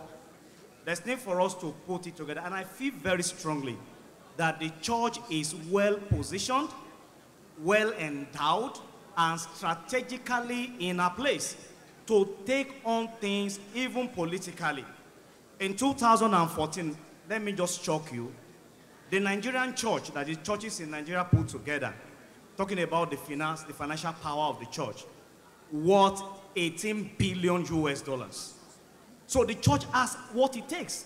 So I think the church needs to take a strategic position and come out clean and do what is right. Thank you. Thank you very much. Yes, sir. Good afternoon. My question goes to Mrs. Toyose. I want to ask you a question. Before I ask my question, this country is between two people who go to school and people who don't go to school. And if you ask me, I'm part of people who don't go to school. And now, you say we should vote. Day before yesterday, they do primary election in my area. People are queued because of 315 naira. And somebody is telling me that money, and you asked me, you say people in your area vote. I can donate you 50 people, 1 million people. But just tell me that these people you are voting for, I'm voting for, is going to do it right. Because something is going wrong. In this country, people who don't have ID card go to prison. It happens in Oshodi. As in, they will just pick you up. If you don't have who to call, you just go to prison. Last 2 months, I've been in prison. Thank you. Because of nothing. Thank you. So, just tell me who to vote for, and I will bring millions of people for you to vote. Excellent. Thank you very much. Thank you very much. 1 million votes you can deliver. Very good. Yes, sir. Quickly, sir. Good afternoon, sir. Good afternoon, ma'am. My name is Olakule Samson Ibichi. Sir, the children of the Most High are the brighter future of tomorrow. My question is based on education. We claim that education is our right. Yes, it is. Sir, in your statement, you said that in Nigeria, children, you said that 13.2 million of children are wanderers on the street due that they are not being educated. Sir, why is it that, why is it like that? Thank you. Can I take your question, sir? Yes, sir. My name is Adebaya Fiskaide, a student of Akkoid. Sir, my question is, can Nigeria, can corruption... Can you move closer to the microphone, sir? Can corruption stop in Nigeria? Okay. Thank you. Short, sharp, straight to the point. Sir, because corruption is now our day-to-day works. It's our day-to-day job. And I know corruption don't start from our leaders only.